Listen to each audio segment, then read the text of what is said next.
And they're racing.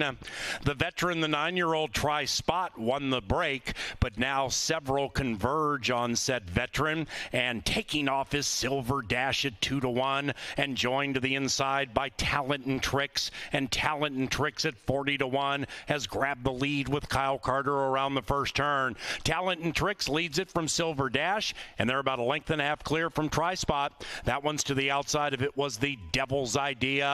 Some Tequila in his turf debut, 8 out of it, overtaken by Midnight Royal and Stagecoach Boys, the 7-5 favorite, about 8 lengths from a fair early pace, being established by the long shot Talent and Tricks, loose reined, but doing so by 3. And they have a half mile to go. Talent and Tricks trying to spring an upset. Silver Dash poised in second. Then it was It's the Devil's Idea to the inside of Try Spot. Midnight Royal in the clear in the turf debut to the outside of stablemate Stagecoach Boys, and in last is Some Tequila, and in first is Talent and Tricks, leading it by 2.5. Luis Fuentes just took a peek back on that gray and looking for competition, feeling like he has a fair amount of horse with Silver trying to get the gold. Talent and Tricks leads it from Silver Dash. Here comes Stagecoach Boys looking to win 2 in a row, and into the final 150, Stagecoach Boys trying to be a man. Stagecoach Boys from Silver Dash. Stagecoach Boys has won 2 in a row. 7-3-2 in the first.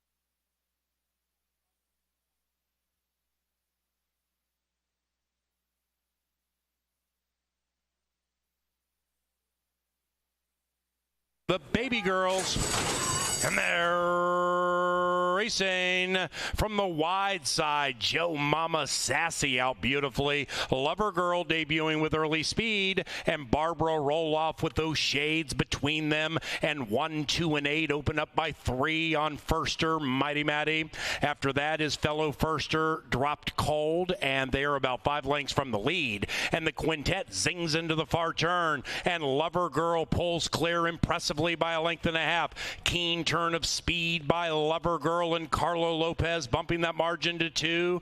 Barbara Roloff is in second, scrubbed on hard. Now Mighty Matty is flashing out of the crowd with a nice move, and Mighty Matty at 5-1 takes second and is trying to run down a Lover Girl. They're into the final 3/16. Lover Girl opens up now by 4, make it 5. Mighty Matty made it interesting for 4 seconds, but Lover Girl is gone.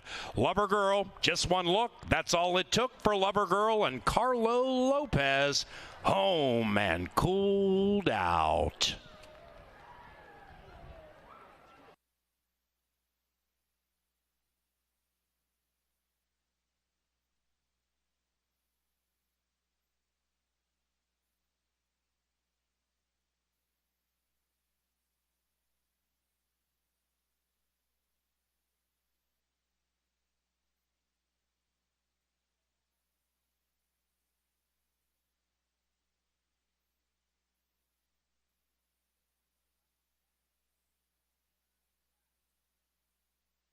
There they are.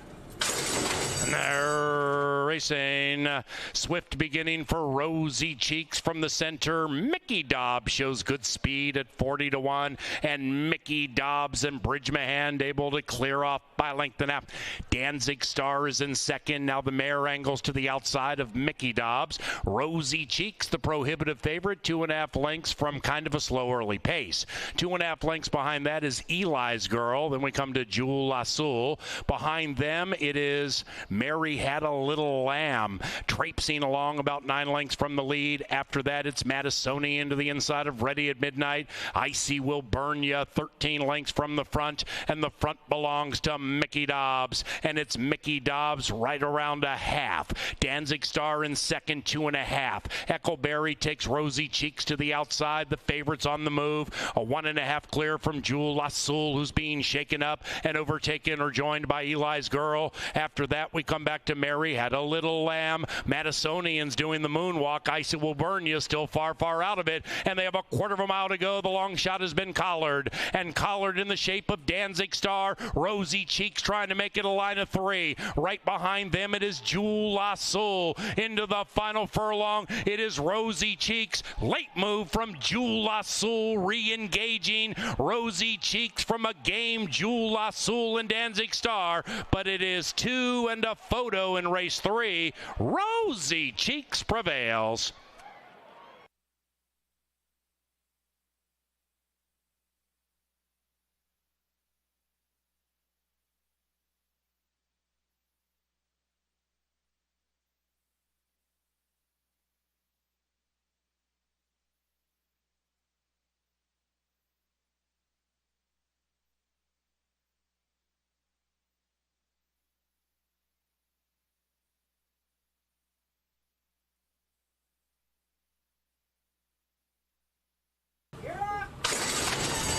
Away they go. Slow beginning for the Firster Classic Charm. Thunders rock and roll like a shot. Flashes good speed from the outset. Let Me Down Easy goes with that one to the inside at 16-1. And those two are right together. 2.5 lengths behind that to Firster Cupid's Crush. Watching a good one from 3 out of it now. Then we come to L's Lil Diva. A length and a half clear from Anna. Then it's a mile back to Grace a Lace. Even farther behind that is Miss Carmen Sibo. And the one in last is Classic Charm. They're approaching the top of the stretch. Here comes Cupid's Crush, trying to break Thunder's Rock and Roll's heart. But Thunder's Rock and Roll still has some lightning as they head for home. Thunder's Rock and Roll, 2.5. Cupid's Crush giving everything but zigging and zagging. Then it's L's Lil Diva down to the final 125. Thunder's Rock and Roll rocks and rolls in the winner's circle. Harry's hot.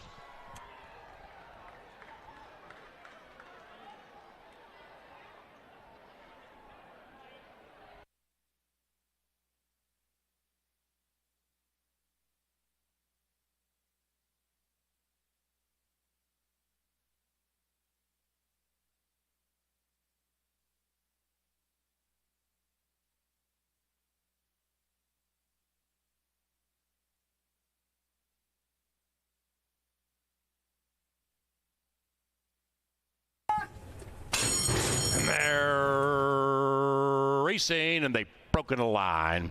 The White Horse coming up aces comes out of the gate nicely, but so too does Surprise Cat. Surprise Cat trying to pull a surprise here at 35-1. Whiskey Plank is keen to go to the outside. Likewise for Club Mesquite. Kelsey has a very, very tight hold on that 7 at 25-1. And after that, we have coming up aces. Outbroke the field, but now 5 lengths from a speedy early pace. And tearing away is Surprise Cat, purring clear by 3. After that, we have Joe Phillips, 2.5 clear from Go for Gold. After that, we come back to Your Time's Coming, and Graves Mill Road is at the rear. They head up the Canterbury Park barn side, and they're still chasing this tearaway long shot. Surprise Cat slowing down with a 2-length lead. After that, Club Mesquite, Kids Inheritance in the clear to the outside of coming up aces. Whiskey Plank behind them. Then it's Joe Phillips, sequestered, and 7 from the front, overtaken by Go for Gold. Then it's Your Time's Coming, and Graves Mill Road is now only 8 lengths from the lead. Kids Inheritance and Club Mesquite jump the long shot. Club Mesquite between them. Surprise Cat fights on to the inside. Kids Inheritance 3 wide, and Whiskey Planks on the move. Behind them, Go for Gold badly blocked. Likewise for Joe Phillips. They come down to the final furlong. Here comes Joe Phillips with a rush on the inside, and Joe means business. So does Whiskey Plank. Kids Inheritance between them. Whiskey Plank at 3-1 has left them punch drunk.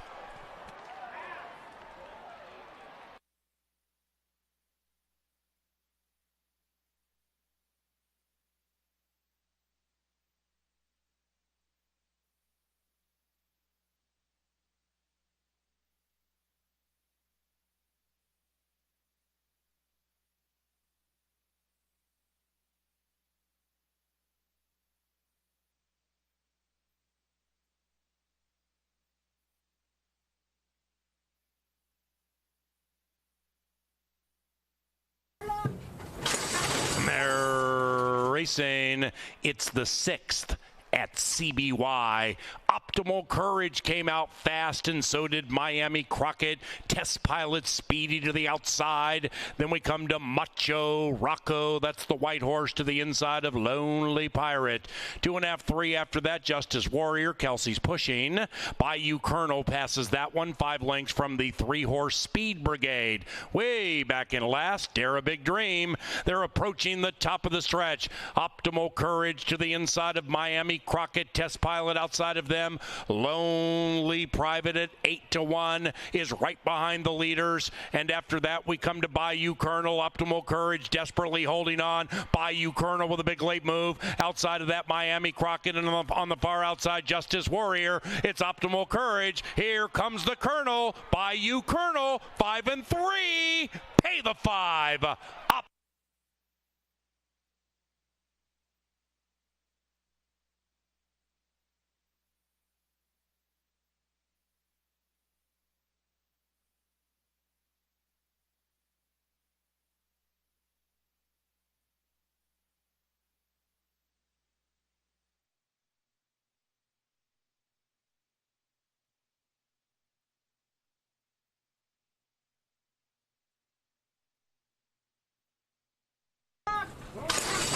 And they're racing. Yesteryear from the center is a speedy Minnesotan, and Yesteryear with Harry opening up by about 1. After that is Freeburg to the outside of Cannonball Coming. Then on the inside, King of the Court joined by Sway Road, and now they have less than a half mile to go. Sway Road, 3 from the front, blocked. Outside of that, Just Ask Joel. That one is circumnavigating around the turn, 5 wide. And the 2, about 13, maybe 12 lengths out of it, are Richie's Got Swagger. That's the white horse. And holy muchacho is last. They approach the top of the lane, and Yesteryear is holding on to a tenuous advantage. To the inside, King of the Court. To the outside, Freeburg. Sway Road behind them. Then we have Just Ask Joel. That one's to the outside of Cannonball Coming. Yesteryear tugs them along. Outside, Freeburg firing. Sway Road between them firing. And on the inside is King of the Court. Yesteryear a nostril. Freeburg attacks at 15-1. Freeburg lays down the law and prevails. 8-4-2 in race 7.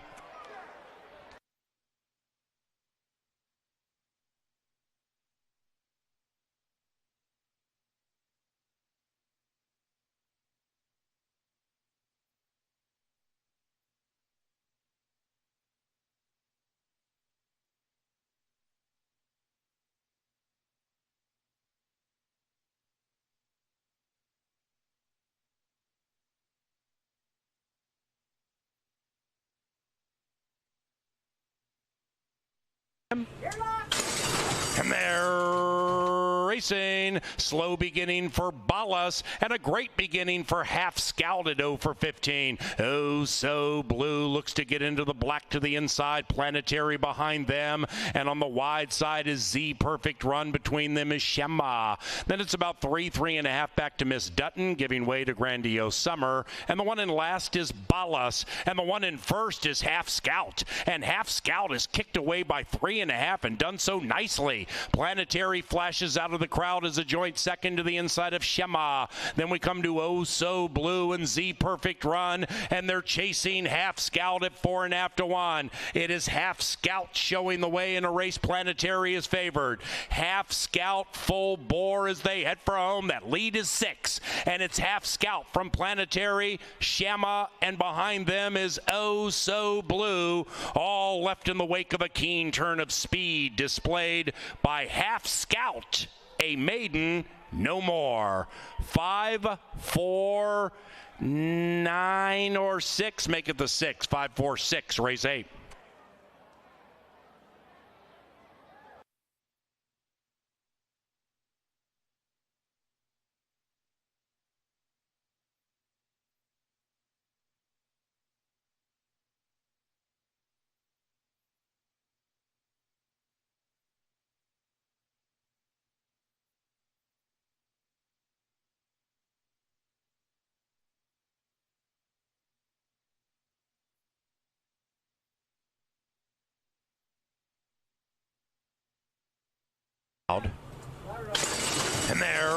racing. Astronaut Oscar blasts off as the gates open, and Oscar puts a length and a half on the field early. XL finds his feet and revs up on the inside to join Oscar. Likewise for Prince Rama, and XL spreads out and opens up by a length. In second is Prince Rama. Astronaut Oscar outbroke the field but is heading the wrong way. Overtaken by Bring Me a Check and Reef's Destiny. After that, it is Lenny K, 7 lengths out of it. The Woodbine Steam is closing in, and Colonel Clink is last. The Chicago Steam is 13 out of it, and XL leads it with Harry. It's XL leading it by 2. Prince Rama lays second. Outside of that, Bring Me a Check. Then it's Reef's Destiny, Astronaut Oscar. Lenny K is 9 out of it, running on but needing to do more, and nothing from the Colonel. Colonel Clink is last, and XL is first, still leading it clearly. It's XL by a length and a half. Prince Rama shifts ground. Outside of that is Bring Me a Check. Then it's Reef's Destiny and Lenny K.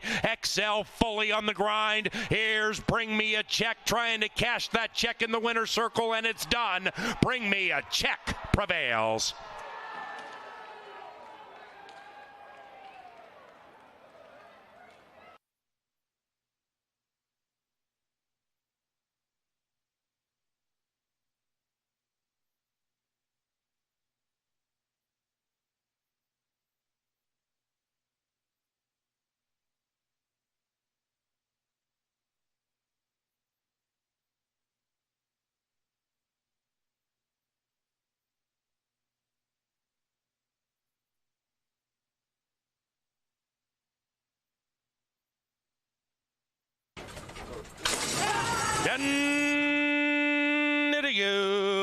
Avery's rocket out fast with Tommy Guns inside. EOS Apolitical Bunny from the 8 spot. Michael B firing. PR Little Miss Guns also between them. 5 and 8 to the line together. Pay that 5 at 6-1.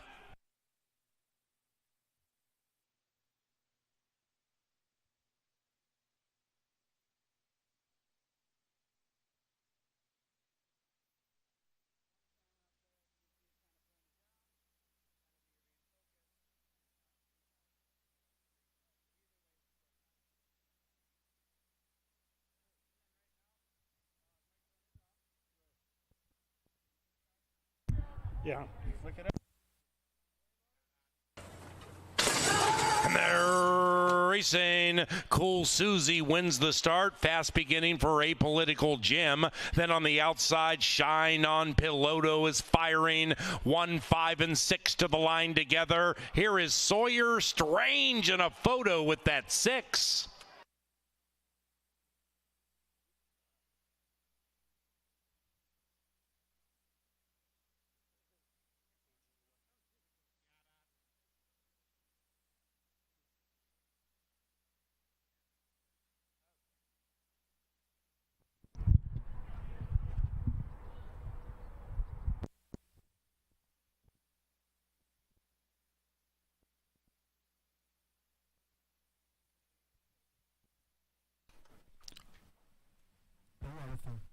Ladies and gentlemen, please rise as Mr. Bill Arthur leads us in our national anthem. Oh, say, can you see by the dawn's early light what so proudly we hailed at the twilight's last gleaming, whose broad stripes and bright stars through the perilous fight o'er the ramparts we watched were so gallantly streaming, and the rocket's red glare, the bombs bursting in air, gave proof through the night that our flag was still there. Oh, say, does that star-spangled banner yet wave o'er the land of the free and the home of the brave? Thank you.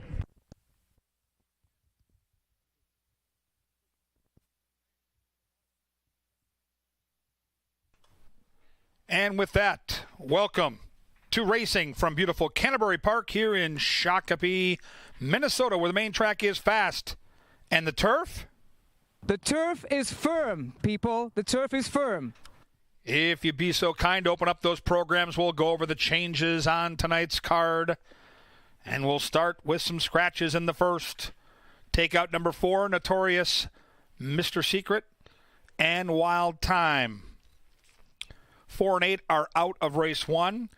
The estate of Warren Bush is the correct owner of the 3, and the 3 is now a gelding.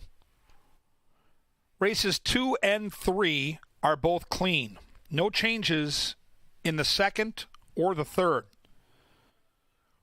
We jump forward to race number 4, where we scratch the 5, Hightail Cowboy. In race 4, we scratch the 5, Hightail Cowboy.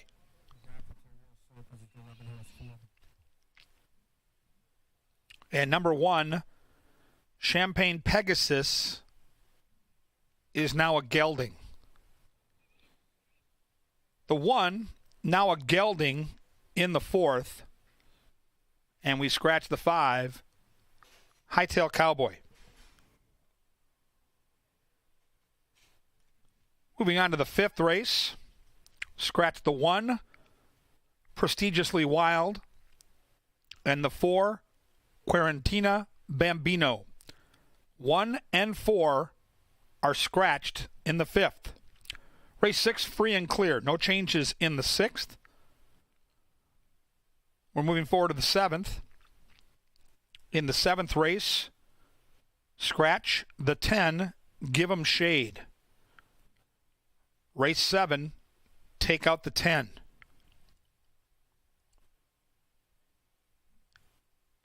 Moving on to race 8, we have a scratch of number 1, Gone a Little Lulu. Race 8, scratch the 1, an additional work for the 9, Misawa on the 13th of August, 36.24 breezing. Jumping ahead to race number 10, scratch the 1, Carl's Dirt Surfin'. Take out the 1 in race 9 and a jockey change on number 3, Cowboy Alex. Make the jockey Ramiro Garcia.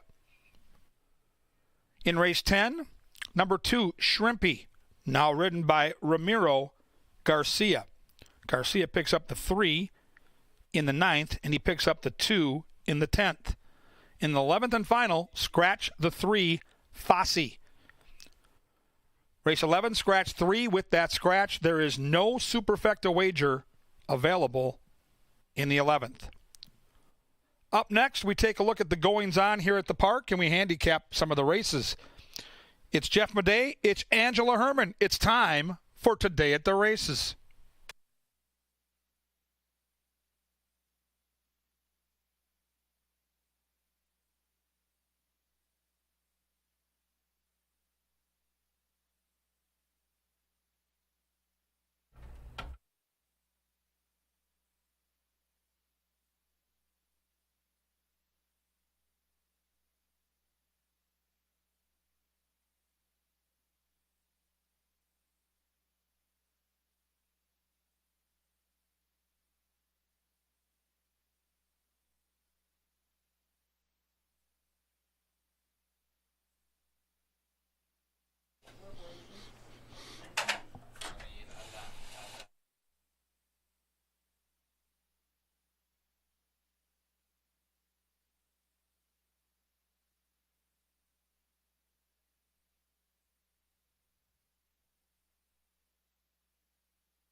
welcome to a Thursday night of racing here at Canterbury Park. I'm Jeff Madej. I'm joined by Angela Herman. We have 11 races, 8 thoroughbreds, 3 quarter horses, a lot of action. If you're here at the track tonight, live music out on the track apron, that's always enjoyable.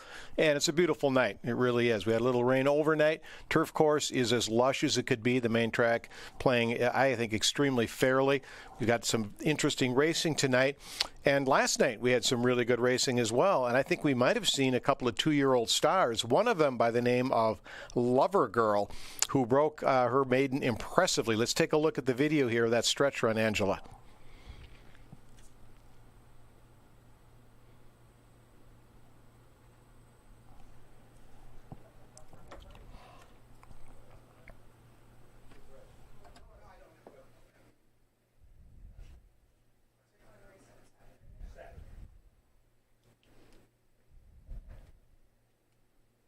Mr. Handicapping expert. Yes, sir. You didn't get in for next Thursday. Find me a race where we're going to fit. I find nothing. That's not over our head. I know that we were speculating before the races about all the scratches in that field. I doubt they made any sort of difference. Lover Girl, a half-to-pin-up girl, debuted very impressively, and Matt Williams hasn't had that many 2-year-old firsters. This, by far, seems to be the most impressive one from that stable. The Bergsroods own this family, have had a lot of success with their runners, including Pin-Up Girl. She was second in the 2016 debutante, ended up earning over $340,000 lifetime. Did some of her better work going longer, so the future is bright for Lover Girl no matter which route they decide to take with her. But she will have some competition, as that maiden special weight for Minnesota breds was split into 2, and the winner of the second race may have even been more impressive than that, and that's hard to do. Absolutely. It was a Dairy Queen is what we saw 2 or 3 races later. Filly by the name of Thunder's Rock and Roll. We're going to watch that stretch run here, but extremely, extremely impressive.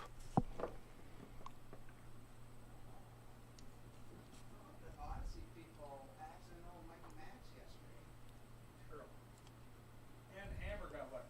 The hammer did? Yeah, we love the Hammer. The producer guy? Yeah. We love that Hammer. Here you go. Race 7, Thursday, September the 1st. What is it? Starter, optional claimers. Claiming price $10,000. Wow. Great effort by her and the runner-up in there. And this one comes from a very well-known family in Minnesota, too. Bob Lindgren has a few generations of them. This is the first foal out of Thunder and Honey, but they trace back to AJ's Honey. There's a lot of very talented siblings in this family tree, and ones that can run early, too. So definitely keep an eye out for Thunder's Rock and Roll come Northern Lights debutante day. She and Lover Girl, if those were the only 2 in, it would make for a very interesting Northern Lights debutante. But even some of the horses that ran behind them, lots of room to improve, and it looks like a very deep pool of talent this year with these 2-year-olds. Now, the boys are going to get their shot tonight. There was a split. Races 1 and 5 will both be maiden special weights for Minnesota-bred colts and geldings. There's some interesting angles. I have an angle on one of them in race number 5. Some whispers about talent in race number 1. These are ones that you're going to mark down for about a month down the road. And we're going to have some very, very interesting juvenile races come Festival Day. Yeah, I think this is an exciting time of year because the horses, a lot of them, what trainers will just plan to get one start in, right? Maybe, especially if they know the horse has talent, right. Get that maiden broken, and then you go on to the $100,000, either the debutante for the fillies or the futurity for the boys. The colts will run tonight. But there are some familiar bloodlines. I think there's a Congrats and Roses baby in the mix here. Of course, Congrats and Roses was a champion on this racetrack in her racing career as well. So it's a fun time of the year. Maybe some of them do, like you said, second, first out doesn't mean they're not going to jump forward, even though we just saw 2 horses win by open lengths. I mean, not even challenged. Right. That doesn't mean those second-place finishers aren't going to improve. And that's what's fun about this 2-year-old racing is that you're making some speculation about what's going to happen, but that light bulb can come on like that, and they can improve by leaps and bounds with just given a little bit of time. So I'm excited. I'm excited to see what you thought about the races tonight. I'm going to go down and check for the whispers in the grandstand to see if I can pick up anything like I did last night. I mean, what do I know? I only can go with what I hear. So Yeah. I'll be out there listening, ear to the ground. Well, and one of our leading contenders for Horse of the Meet, Midnight Current's full little brother is going to debut in race number 1. That's, I believe, Undertow race or number 10, currently at 5-1 on the board. Undertow is a full sibling to Midnight Current, another one with lots of options as far as distance, surface, lots of talent there, and some possibilities in the future to do a lot of different things. Undertow drew favorably to the outside, gets Rye Eccleberry, and the Burnt Barn's just been having a fantastic meet, no matter what surface, age, anything. They could have a really nice horse on their hands with Undertow. I took Scatamaran in the first race, who's taking a lot of early money at 4-5, but do keep an eye on these when they get to the paddock. They're on their way over right now, and in about 8 minutes, Kevin is going to take a closer look at the horses in the paddock and maybe give us some insight as to who is handling their debuts very well, because not many of these have a race to them yet. How important to you, especially when you were starting our post-time pick 4, you already have the 5, Scatamaran. Yes. Scatamaran. Betsy Boots is the dam, and that one's produced some runners in the past. But how important is that early money to you when you're putting together your picks? It depends on what the pool size is. I mean, if you look out and you see $200 in a pool of $800, maybe not as significant. But this horse has continued to take money throughout the early betting. You know, it's not Saratoga. We don't have 6-figure pools for 2-year-old races, so it does matter. And people are going to tell you who they've seen in the morning work well, who they've seen act like a professional, or who has come along very lately in their workout regimen. So it's worth keeping an eye on. I wouldn't say maybe dismiss a horse because it's not taking early money, but maybe more so include a horse in the post-time pick 4, something like that, because you may see some value and numbers will change very quickly as those pools grow closer to post time. Absolutely. So do have a look at the horses. Listen to what Kevin has to say, what Angela has to say. Listen for the whispers. Watch the tote board. Make your plays. But there's a lot of activity, and this is the time of year when we get to see these 2-year-olds run, and it is a lot of fun. Now, we've got another event coming up on Monday off the racetrack down in our card casino in the poker room. You know, we had Leg Up Day back on July 30th, which is Leg Up Day raises funds to help jockeys who are injured when they're riding as they recuperate and return to the saddle. Well, July 30th, we raised quite a bit of money, but the fun's not over yet. We've got a poker tournament on Monday night in the card casino. You get in for $100. Half of that money goes to the Leg Up Fund. The other half goes into the prize pool. You've got guys like Nevada Litfin, Lindy Wade, Chad Lindsay probably plays, I would guess. I know that he's played in the past. So jockeys, trainers, horse owners, racing fans, and hopefully all of you as well, because it's kind of cool to just sit down and play poker. And don't worry. I mean, I'm playing. I'm dead money. So don't worry about whether you know how to play or not. It's fun. You have a good time playing cards. You chat with people, have a couple of beers maybe, have dinner before you get there, write down a chips, and support a great cause. Yeah, we saw that night, unfortunately, a jockey leg up night, a jockey get hurt in the first race. You know, he'll be out for 6 to 8 months. So it's the money that you're contributing through these kind of activities that help support these riders, the athletes that we cheer for day in and day out as they recuperate and they return. So that's to Monday night. You can find information on our website. Let's see what Lindy Wade has to say.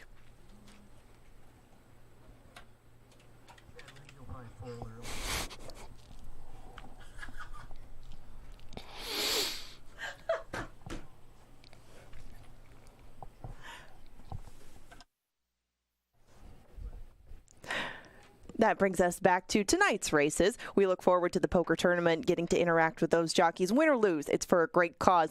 Tonight, we're going to try to make a little bit of money on the turf course. Feeding Frenzy is one of 2 that was originally entered by Joel Burnt. He scratched Hightail Cowboy in race 4 tonight, leaving Feeding Frenzy to try to get 2 in a row, all on his own. Jermaine Birchmahan has had an excellent meeting, going 2 turns and on the turf. I think he's carved out something like 25% on the turf, and he's ridden this horse before. He rode him last time to a head victory. That was in upset fashion. We probably won't get that price tonight, but if you are looking for a little bit of a price to end your post-time pick 4, Feeding Frenzy should fill the bill. That's the play of the day for tonight. Yeah, I like Jermaine, dirt or turf. You know, I think he's an accomplished jockey, and he's doesn't get a ton of mounts. He's ridden it all, though. Yeah, absolutely, and I think he's extremely good. And you know what? Another stat: Joel Burnt, when he's favored, wins at like 62% of the time. Now I don't know what kind of price Feeding Frenzy is going to be. Don't know.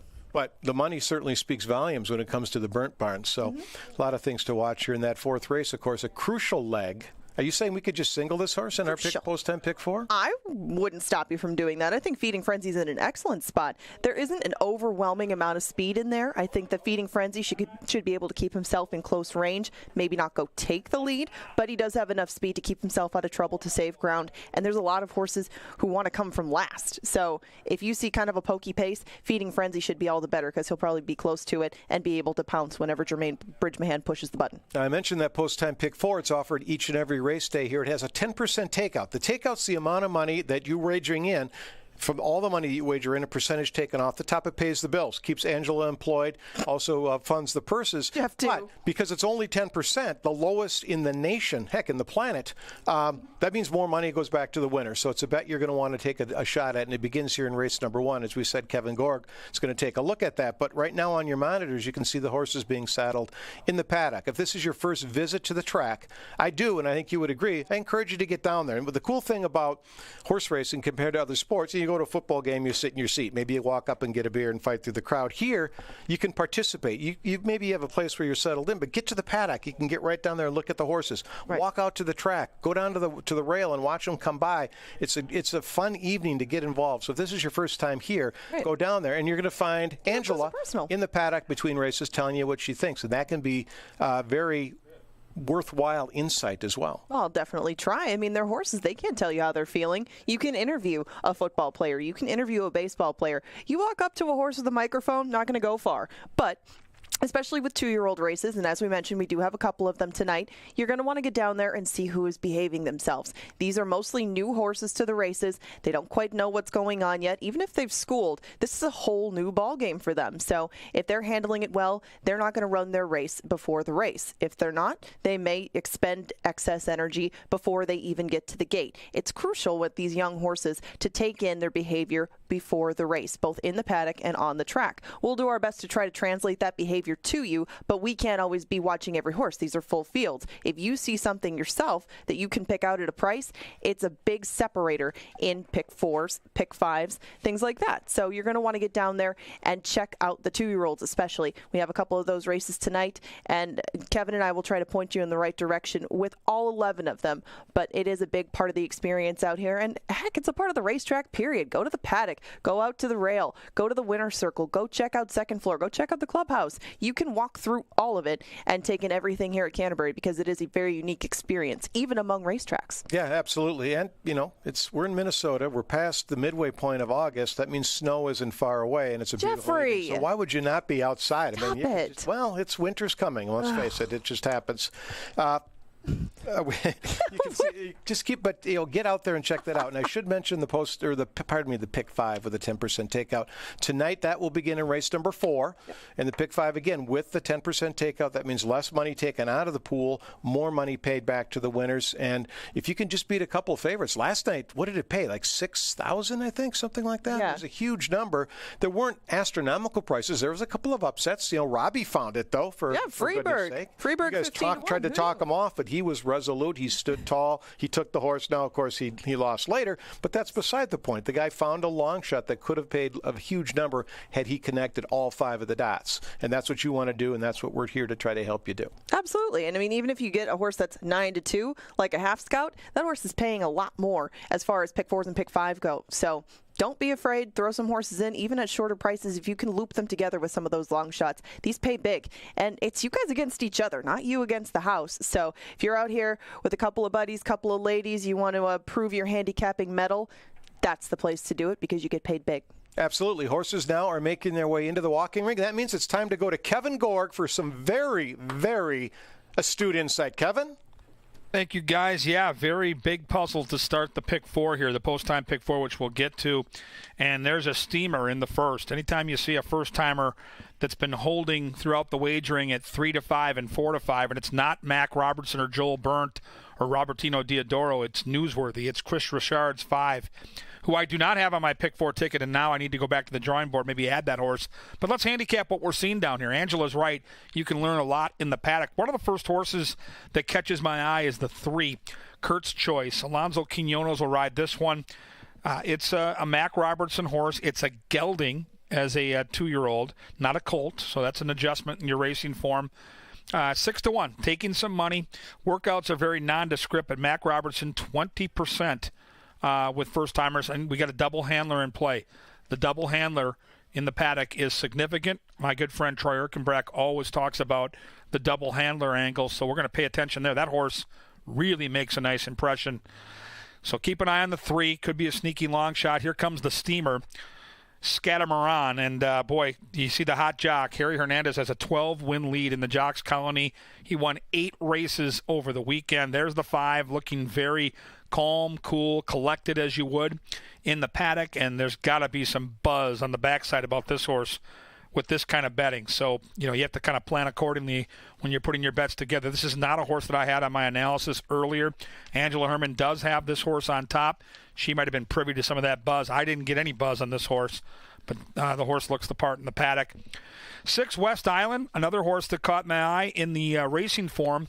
Bred for speed, both Hennessy, Spikestown on the Grandsire and Grand Dam side, and that means speed. So I'm not going to be fooled by the workouts. I'll be surprised if that horse doesn't pop out and show us something early. The 9 horse is Hand Pay. Nick Goodwin's had some good luck for Mac Robertson. Has the advantage of having a start already.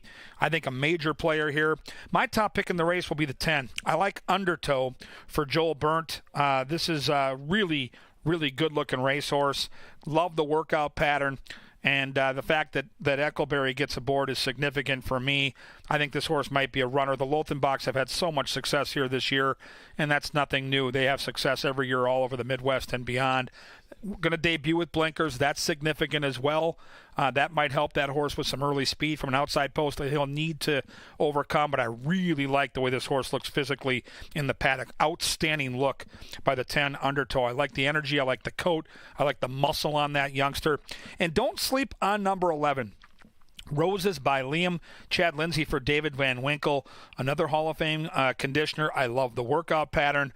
Now, the breeding might say longer down the road. I think this could be a route horse, but boy, I like the way this horse is behaving down in the ring as well. So 13-1 is a nice price on that horse indeed.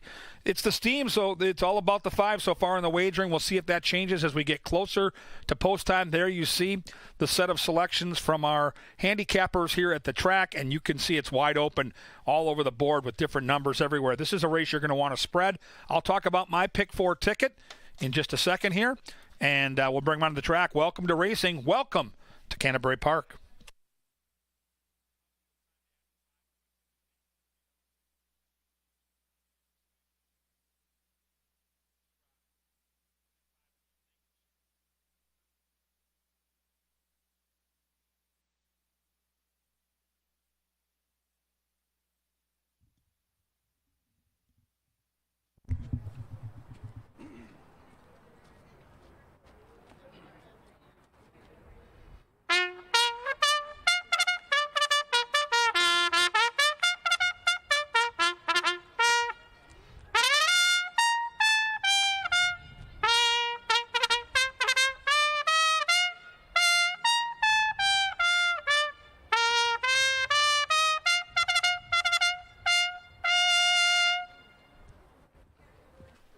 Sir Leonard Dykert brings them onto the track for a Thursday night of racing here at the park.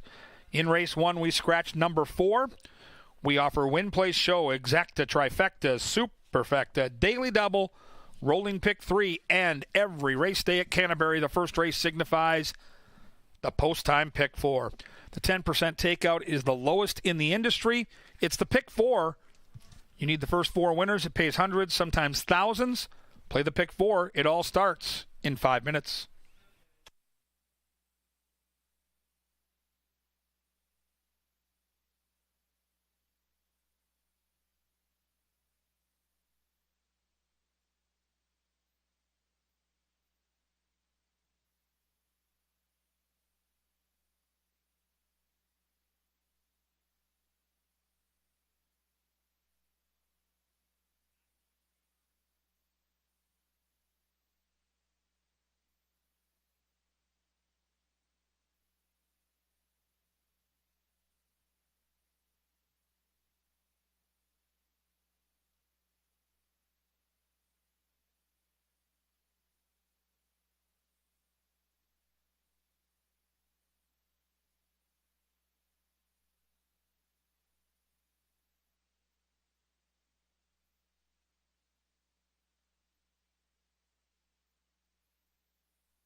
Time for that post-time pick 4. Here's the ticket I've assembled, and I went back and added the 5. It's now a $30 ticket. I'm going to spread a little bit here in the first. I like the 10, but these are a lot of horses without any race experience. I wanted to have some coverage, 5, 6, 9, 10, and 11. So 5 deep here in the first. I'm going to pair that down in race 2. I'm going to use the 3, Kalanicky with the speed.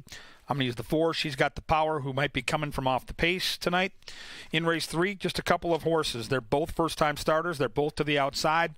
Lothenbach and Burnt with the 6, Birdie Machine.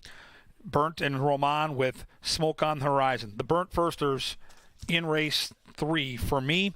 And in race 4, I'm going to use 1, 2, and 3. I like the 3 Super Fortune as lone speed. Coastal Waters and Champagne Pegasus both on the scene late.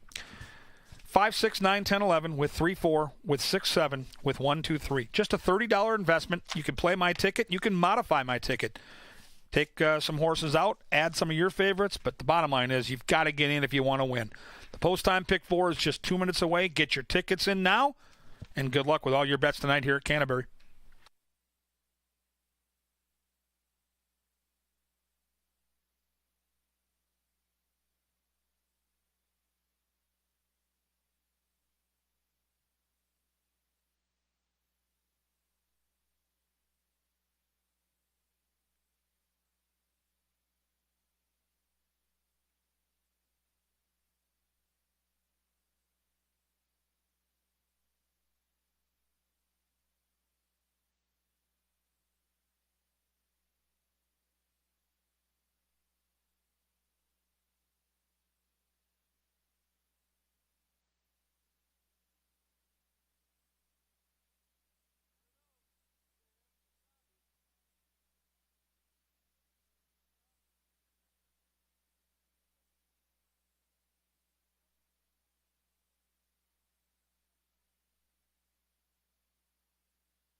The horses are approaching the starting gate.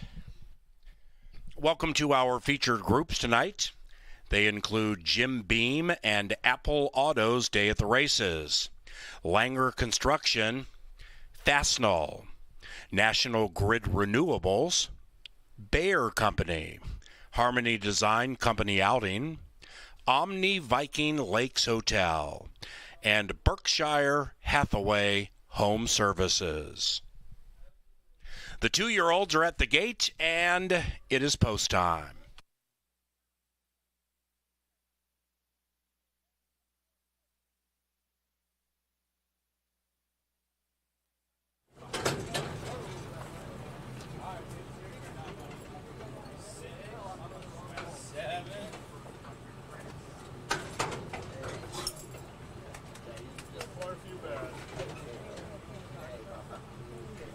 Good afternoon, those of you at Canterbury Park here in Shakopee, and those of you taking in the signal and watching and wagering abroad.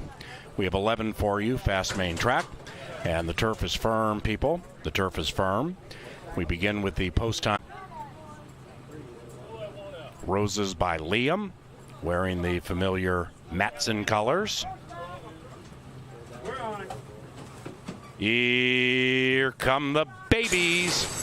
And there go the Babies to begin the post-time pick 4 with the nation low 10% takeout. Hand Pay popped out of the gate speedily, and so did Scatamaran, and Scatamaran looks to scoot clear. Inside of that is Kurt's Choice, and now Kurt's Choice is a length and a half from the lead, overtaken by West Island, and those 4 are separated by 2.5. Undertow tracks to the inside of Roses by Liam. Then it's a mile or 2 back to Red's Mr. Z. Behind that one is Imagine Dragon. Way back in last is Warburn. The 2-year-olds approach the top of the stretch, and Scatamaran kicks away by 3. It is Scatamaran leading it by 3 from Hand Pay between runners West Island and Undertows to the inside. Right behind them, beginning to make a rather bold move, is Roses by Liam. They're into the final 150. Scatamaran needs to go. Outside, Hand Pay is lunging. Likewise for Roses by Liam. Here's Hand Pay under a hand ride. Hand Pay prevails at 3.5 to 1.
Nine, Hand Pay first.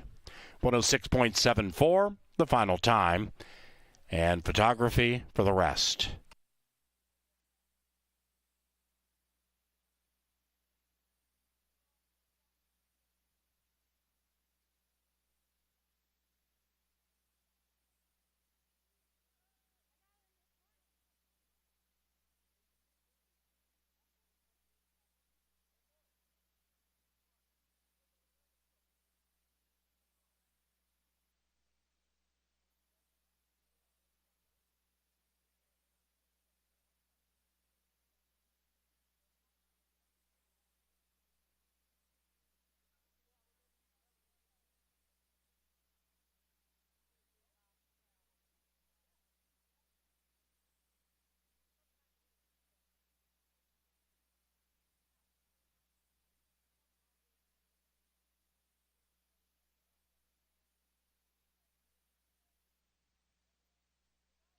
$9.11.510 official.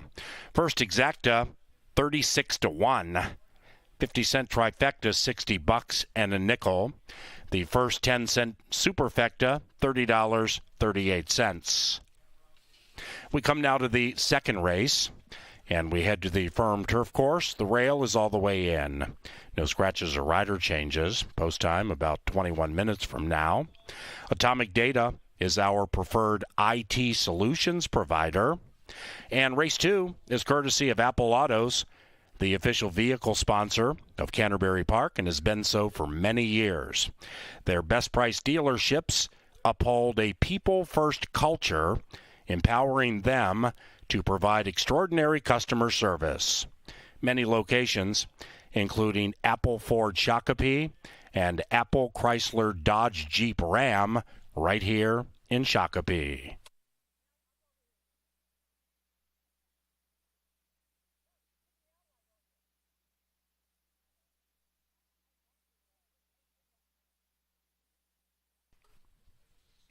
Into the winner's enclosure, it is Hand Pay and Nick Goodwin.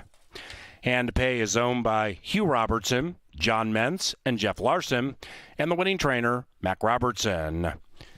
The victorious Hand Pay is a 2-year-old Bay Colt by Painter out of the Speedy Speakers Action, bred in Minnesota by Claudia Goebel.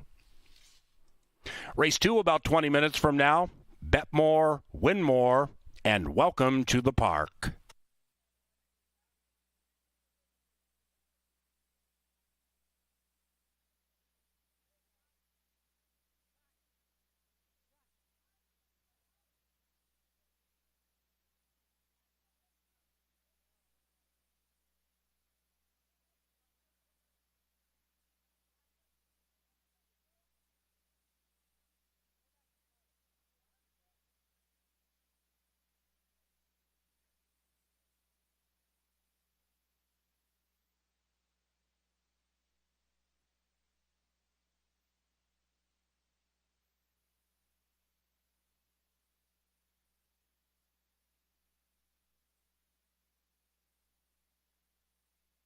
The babies. And there go the babies to begin the post-time pick 4 with the nation low 10% takeout. Hand Pay popped out of the gate speedily, and so did Scatamaran. And Scatamaran looks to scoot clear. Inside of that is Kurt's Choice. And now Kurt's Choice is a length and a half from the lead, overtaken by West Island. And those 4 are separated by 2.5. Undertow tracks to the inside of Roses by Liam. Then it's a mile or 2 back to Red's Mr. Z. Behind that one is Imagine Dragon. Way back in last is Warburn. The 2-year-olds approach the top of the stretch, and Scatamaran kicks away by 3. It is Scatamaran leading it by 3 from Hand Pay between runners West Island and Undertows to the inside. Right behind them, beginning to make a rather bold move, is Roses by Liam. They're into the final 150. Scatamaran needs to go. Outside Hand Pay is lunging. Likewise for Roses by Liam. Here's Hand Pay under a hand ride. Hand Pay prevails at 3.5 to 1.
Nick Goodwin, Mac Robertson have been quite the tandem this year with those 2-year-olds, and they connect again after some trouble in the gate. Nicky Goodwin gets back on, gives that horse a great trip from just off the pace. They get the money to start the pick 4 at a decent price. Hope you had that one. Like the green sheet, our guy Superstats Dave, great start to his night.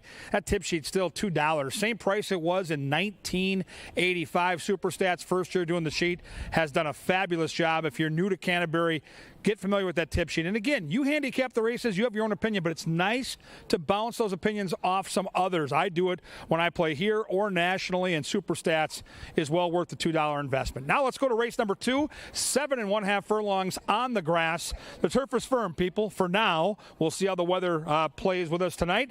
Number 1 is Silly Notion. Zeke Laura gets the call. Great post inside. 11 career turf starts, 4 for 11 in the top 3. Zeke will get this horse in the race, should get a fair trip. I've got this horse 4th in my analysis, so it's not on the board right there, but absolutely will be on my trifectas and superfectas. The Track Phantom and Angela Herman love the 2 if you want it. And why wouldn't you? You got Harry Hernandez, the hottest jock here at the track. Good-looking horse. Harry's on fire. Turf racing all about the trip. I get it. This horse will be rolling late with Harry. Lots to like, except for the price. 5-2, down from that 4-1 morning line. I'm on the 3 here. I like Kalanicky. I'm a guy that loves Rye Eccleberry. I like to see what Rye can do with horses when they get in a dogfight in mid-stretch. He's so strong in the saddle, and I think this horse figures to get a very, very good trip. She's got natural speed. If they want to go to the front, it might be available. If not, Rye will put this horse where it needs to go, and I think Kalanicky gets the trip and can get the money. I like the price, too, 5-1. Yes, sir. Number 4 is She's Got the Power, Luis Fuentes for Hall of Fame trainer Bernal Rome. Last raced on July the 4th, but that was on the main track. The turf numbers are good. 6 for 8 in the top 3 placings in her career on grass. I think this horse makes an awful lot of sense at a square price of 5-1. And if you're joining us in the paddock, my top pick, Kalanicky, permission from the stewards to go out with Rye Eccleberry early. She looks good. She's a little rambunctious, so she'll go out there early in front of the group. Number 5 is Sky Cat, Carlo Lopez for Larry Donlin. 3 for 4 in the money, career-wise on the Canterbury turf. Has a decent touch of closing kick and is a good-looking gray. Man, I'm a sucker for a gray. That's a good-looking horse, as that Sky Cat makes quite the impression here in the paddock. 6 might be the speed of the speed. It's criminal record with Lindy Wade. We'll see if Lindy can steal away on the front end. Number 7, Mizana. This is the old class horse. Big-time winner last time at 6-1. She loves Canterbury's turf. Look at those numbers. 10 for 17 in the top 3. She should get a great tracking trip, and she's 5-1. And number 8 has some early lick for C.C. Perkinson. Miguel Arroyo rides. It's Elemental.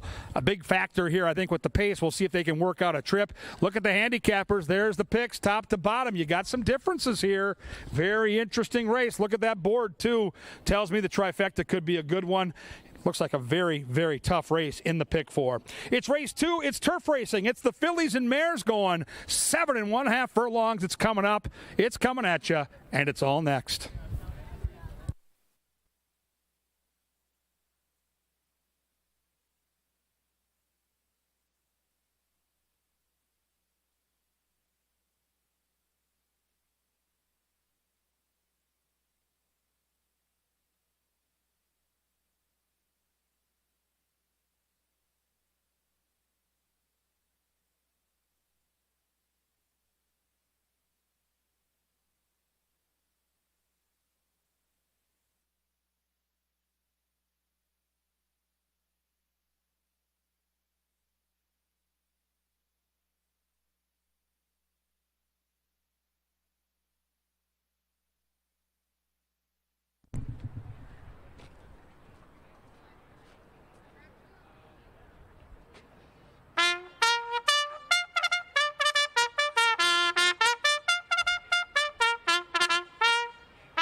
Our first turf race of the day is coming up in 7 minutes. The second is sponsored by Apple Autos and will go 7.5 furlongs on the turf. No rider changes, no scratches in our second of the day. Your current 8-5 favorite on screen now, if you want it. Win, play, show, exacta trifecta, 10-cent super double, and pick 3 wagering all offered in race number 2. Even though, as Jeff mentioned, snow is around the corner, we've still got a lot of fun summer activities out here at Canterbury, including a food truck festival this weekend. That's coming on the 20th. You can explore and taste a variety of different cuisines from food trucks all across the Twin Cities. We've got live racing and a lineup of delicious food on August 20th. Don't miss it. We've also got the Canterbury Concert Series rolling on through the summer. Earlier this week, we all got to rock out to Government Mule, and we've got a lot more to come. If you missed it, come out tomorrow night for Cloud Cult and Superior Siren as they take to the Mystic Lake Music Stage. Go to canterburypark.com/events to view our full lineup for the summer, with hot acts like Martina McBride, Trombone Shorty, and St. Paul and the Minneapolis Funk All-Stars still to come. You don't want to miss the Canterbury Concert Series. If you're looking for a new set of wheels, Canterbury Park just happens to be giving away a brand new truck as a part of our Summer of Horsepower giveaway. Other great prizes are in store, all given away on September 15th. Get more information at the track level information booth and find out how you can win in our Summer of Horsepower giveaway.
They've reached the gate, and it is post time. Welcome to the group with Bayer, our feature group for race number 2. Kalinicki, 9-5. And favored, if you want it, 2.5 to 1. Skycat, 2.5 to 1. And Elemental, last in line. Still out. That's the one, Shaky. That's the one. Just back. Still out. Come on, Alex. Grab his hand. Push.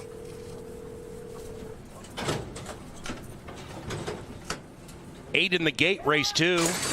And they're racing on the beautiful turf course at Canterbury Park. And Elemental on the stretch out at 60 to 1 is flashy with the early speed. Criminal Record is looking to steal it at 19 to 1. And Criminal Record has taken the lead as they corner for the first time. Pace hot. It is Criminal Record, Felony on the mind, opening up by 2. Silly Notion lay third to the inside of Mizana, trying to win 2 in a row. Behind that is Kalinicki, 5th, but now 4 lengths out of it. Lindy slows the pace down with Criminal Record leading it by a half. After that, If You Want It, sequestered to the inside of the gray Skycat, and She's Got the Power is in last, but only 8 from the front, and a couple of long shots show the way. It is Criminal Record to the inside of a spry Elemental. Behind them is Silly Notion. That one's to the inside of Kalinicki. Outside of the 3 is Mizana, a bit wide around the turn as Elemental takes the lead by a head off the far turn. Skycat shoved on very hard. The Grays 8 out of it, covering up If You Want It, and in last is She's Got the Power. The leader is Elemental, and that lead is a half. Criminal Records on the inside. After that, Silly Notion, and that one's next to Kalinicki. They're in their own personal match race, charging, trying to catch Elemental. Skycat now is engaged. Elemental 50 to 1. Here comes Kalinicki and Silly Notion, and Skycat surging late and winning. Skycat saved the best for last, got all the money.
Number 5, Skycat first.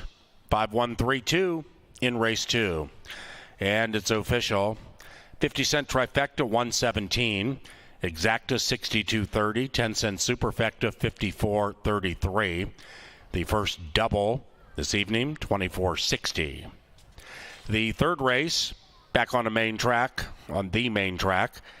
and no scratches, no rider changes. The third is courtesy of Cutwater. Cutwater Cocktails, Level 1 at Canterbury. Lime margaritas, white Russians, and more.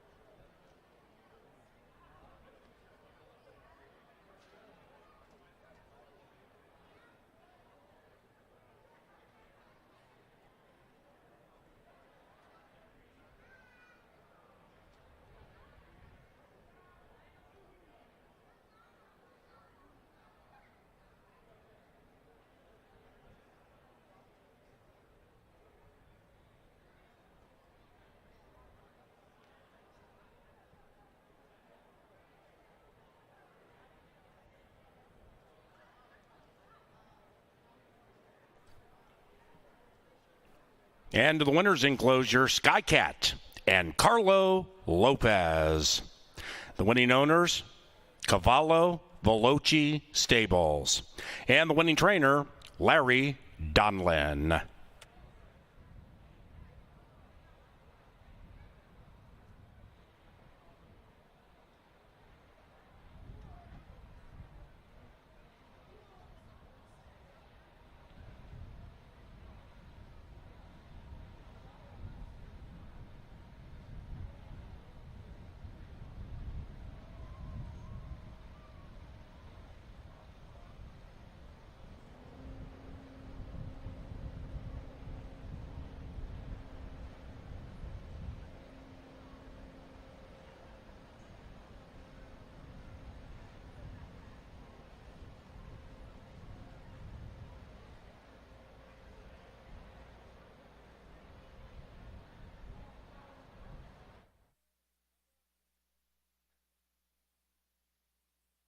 Race 2, and they're racing on the beautiful turf course at Canterbury Park. And Elemental on the stretch out at 60-1 is flashy with the early speed.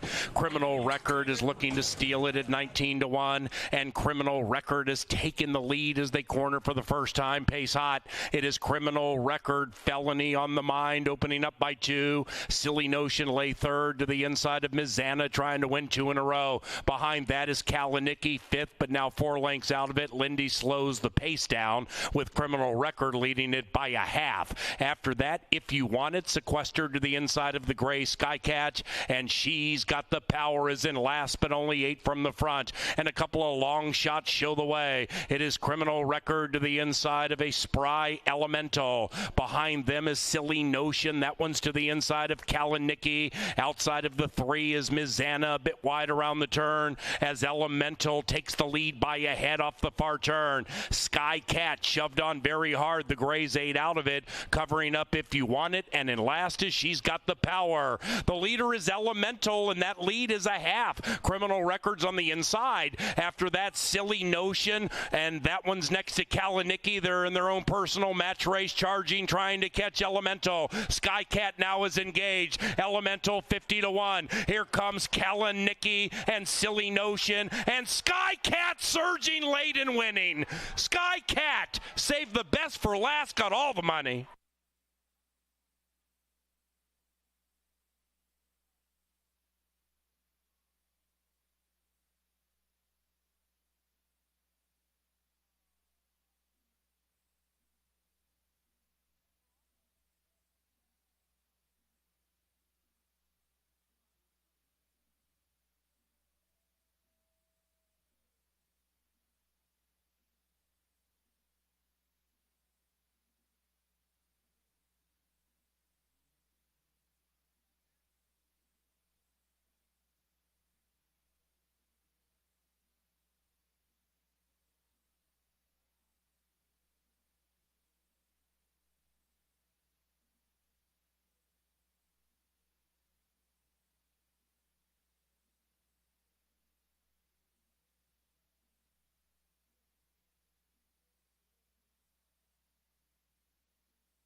Well, very nice effort by Skycat, who picks up another win over our turf course. Now we're back to Maidens, and we're back to some older horses here in race number 3. We have a field of 7 lined up for our third race today. They go 6 furlongs in here. A couple of first-time starters on the outside, but we start on the inside with a pair who ran behind Casey's BMW in recent history. And Smart Oxy was second in that race. That's when we most recently saw him. It was only his second start of the year. Now they took him back up to maiden special weights for this third start of the year. He showed speed first out, then laid off the pace next out. So Zeke Lara does have some options, but they also drew the rail. And Smart Oxy with that speed shouldn't be too far off things at any point. They cut back from 6.5 to 6 furlongs. That too may help the cause. But he ran a very useful second. That was a big improvement from his 2-year-old year. Seems that this horse keeps progressing, and he is a very fair price on the board at 14-1. Our Voo's Taboo was also in that Casey's first BMW race. He was just a nose behind Smart Oxy that day, but does have a lot more ground to make up on some of the other combatants in here, like Tap It Sam.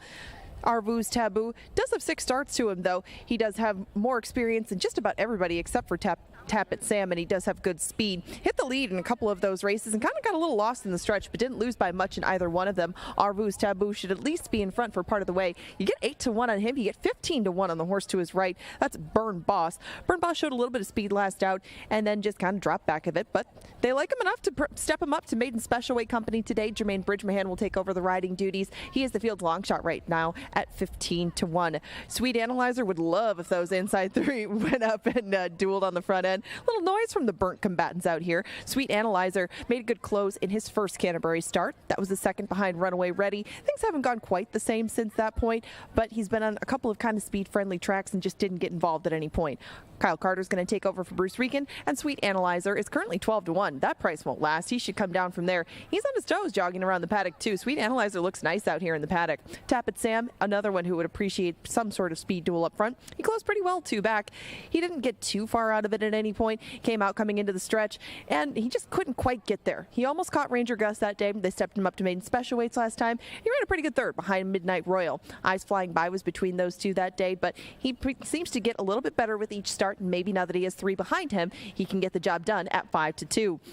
Birdie Machine was one of those making his presence known here in the paddock. They have waited a long time to get this one to the races. He's a half to brew house. There's been a lot of workouts, a lot of van rides, a lot leading up to this point, but they paid $50,000 for him back in 2018, and they don't put him in for a tag. I doubt that if they put their heads together and decided they just wanted to cut their losses, he would be in this spot. Makes a good impression down here in the paddock. A lot of horse, and Birdie Machine is currently your favorite at 8-5. His stablemate to the outside, the 3-year-old Smoke on the Horizon, another one that was getting very loud out here. He's by a Mizzen Mass, who's not great with first-time starters, but he does have blinkers for his first start. This is the mare's only folder race, kind of a guessing game with Smoke on the Horizon, but he makes a good impression too, and currently he is taking some money at 3-1. We find out in 8 minutes which one of these fellas is going to break their maiden. You can see a lot of us think that Birdie Machine will get things done at first asking. You can do win, play, show, exactas, tries, supers, doubles, and pick 3s in this third race if you so choose. The 7-pack is headed out to the track right now. Lynn Dykert, do your thing and put them on the track.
And the horses are moving onto the track for tonight's third race.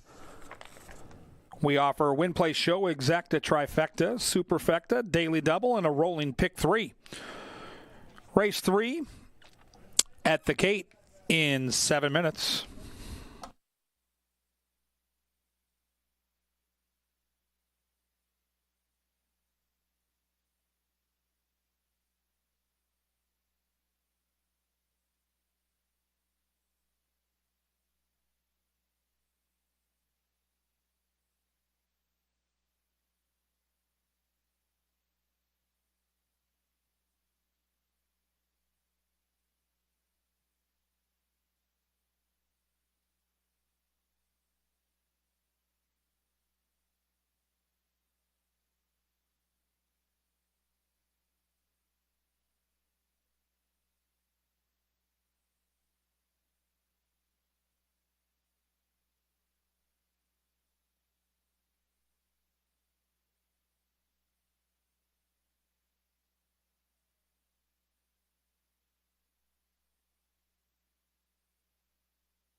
All right, race fans, Kevin Gorg up in the press box with our power play for the night. We're going to find a nice 6-1 long shot that you can use later in the card.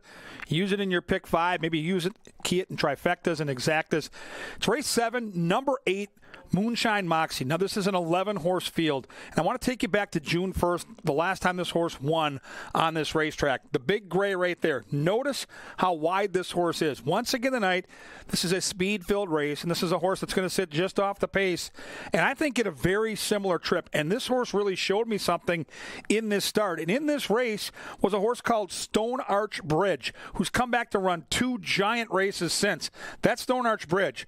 This horse gets the jump there, and you can see the pace is hot. They go 22 and change. They're going to go sub 46, and for this level of racing, that's significant. It's fast. I think it's going to be a similar setup tonight. And you can see right now Moonshine Moxie starting to get the encouragement to make that move. And I like the way this horse is kind of a grinder in the stretch. Keeps coming, keeps leveling off, and then extends the stride when it's crunch time. Now we've come to crunch time. Moonshine Moxie starts to lengthen that stride and really levels off beautifully here to get the money. Now, since then has come back to lose to a horse called It's Her Time. It's Her Time would go on to win the $100,000 Minnesota Oaks last weekend.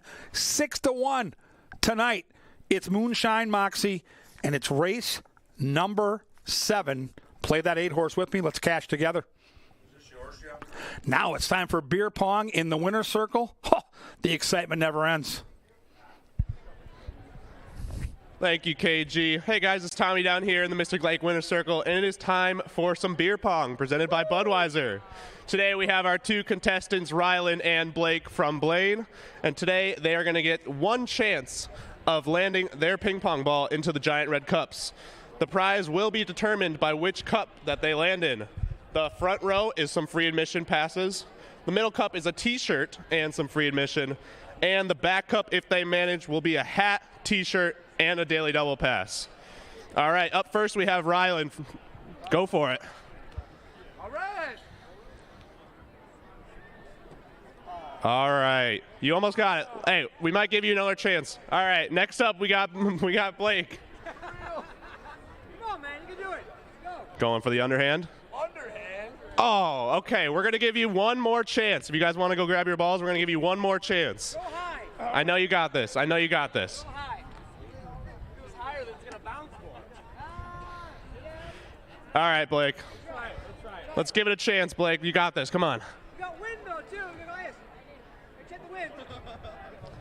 Throw some grass. There it goes. There you go. Yeah, baby. That is a t-shirt and free admission. All right. Second chance. Second chance. Come on now. Don't worry. We're still going to give you a free admission pass. Thank you so much for playing. Courtesy of Budweiser. Back up to you. Thank you, Budweiser.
Into the gate they go, and it is post time.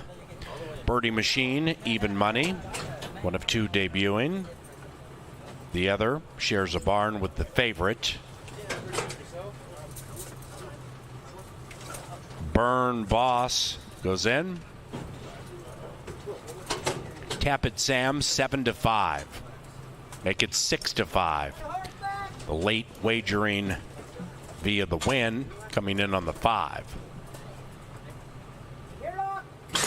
And they're racing. Tap it Sam like a shot. Wins the start, gets a couple of pops and opens up one, but now has been joined by Smart Okie to the inside. But Tap it Sam wants nothing to do with that one and opens up by a length again. The firster, Birdie Machine, firing. Outside of that, we have Smoke on the horizon to the outside of the stablemate, a length from the front. And now we have nearly 3 in a line into the far turn. After that, Sweet Analyzer. Rider has the yellow helmet cover. The two Arvu's Taboo between them just checked, and about 7 lengths out of it in last is Burn Boss, 13-14 from the lead. Tap It Sam. Tap It continues to tap on that early speed, and Tap It Sam leads it from the firster. Birdie Machine rigorously ridden. Smart Oxy to the inside is about 4 out of it now, and outside of that, Sweet Analyzer. Tap It Sam from Birdie Machine trying to spread the wings and go by. On the wide side, it's Sweet Analyzer, then it's Smart Oxy. It is Tap It Sam tenaciously holding on.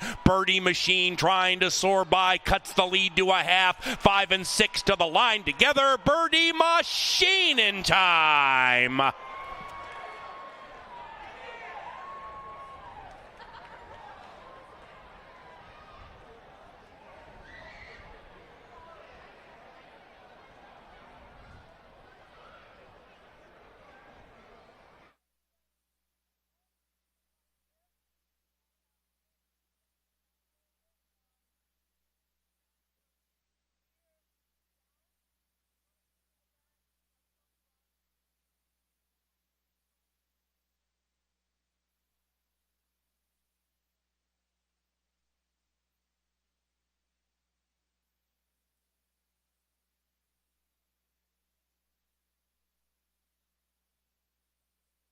Photo finish after a humdinger. Hold them all.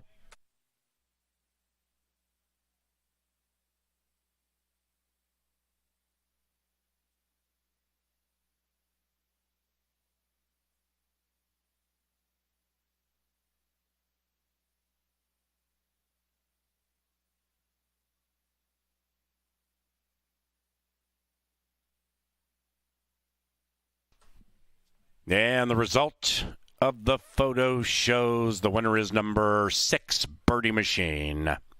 6.541 in the third, clocked in 112.13. Those here with Langer Construction, welcome to Canterbury Park and enjoy the show.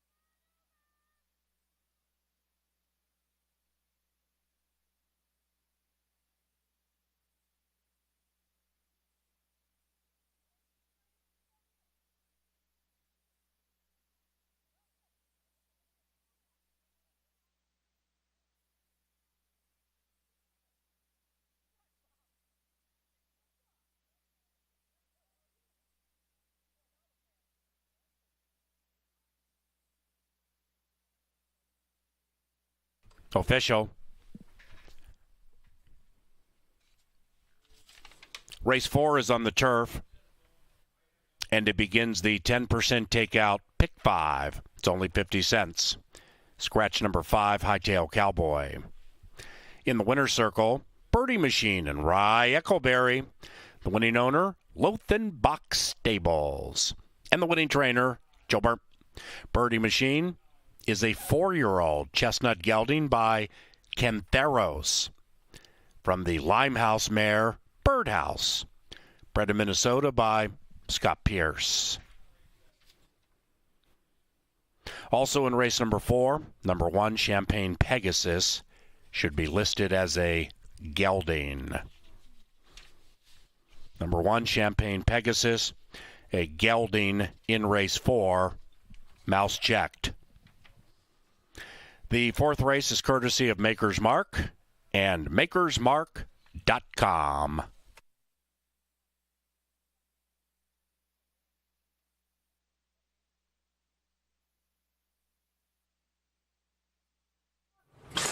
And they're racing. Tap It Sam like a shot. Wins the start, gets a couple of pops and opens up one, but now has been joined by Smart Okie to the inside. But Tap It Sam wants nothing to do with that one and opens up by a length again. The firster Birdie Machine firing. Outside of that, we have Smoke on the Horizon to the outside of the stablemate, a length from the front. And now we have nearly 3 in a line into the far turn. After that, Sweet Analyzer. Rider has the yellow helmet cover. The 2 Arvu's Taboo between them just checked, and about 7 lengths out of it in last is Burn Boss, 13-14 from the lead. Tap It Sam. Tap It continues to tap on that early speed, and Tap It Sam leads it from the firster. Birdie Machine rigorously ridden. Smart Oxy to the inside is about 4 out of it now, and outside of that, Sweet Analyzer. Tap It Sam from Birdie Machine trying to spread the wings and go by. On the wide side, it's Sweet Analyzer, then it's Smart Oxy. It is Tap It Sam tenaciously holding on. Birdie Machine trying to soar by, cuts the lead to a half. 5 and 6 to the line together. Birdie Machine in time.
We are back out in the paddock for another turf race. This fourth one does have a scratch in it. If we would please take out the 5 Hightail Cowboy. He was one of 2 that was scheduled to go from the Joel Burnt Barn. 1 still remains, and he was your favorite for a while, but right now it looks like he's clicked up to 7-2. Your 6-5 favorite is on the rail. That's Champagne Pegasus. He was the morning line favorite. He hasn't run since May. This one was last seen at Golden Gate, has been here for quite a while, and has been working very steadily leading up to this. A lot of 5/8, even the 3/4 move, and Champagne Pegasus showed good speed, both on synthetic and on a turf course.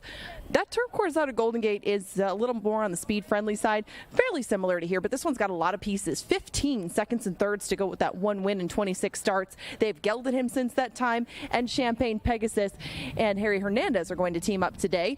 Now, this one, again, off the gelding, does have quite a bit of foundation as far as works go, but I wanted to see a race. I was going to let him have one before getting back to Champagne Pegasus. I used him underneath in some plays, but couldn't take him on top, and right now he's a little bit too low price for my liking. Coastal Waters employs a much different tactic than does the rail horse. Coastal Waters is usually around last early, but this one always comes at the end and has managed to pick up a couple of thirds at this meet.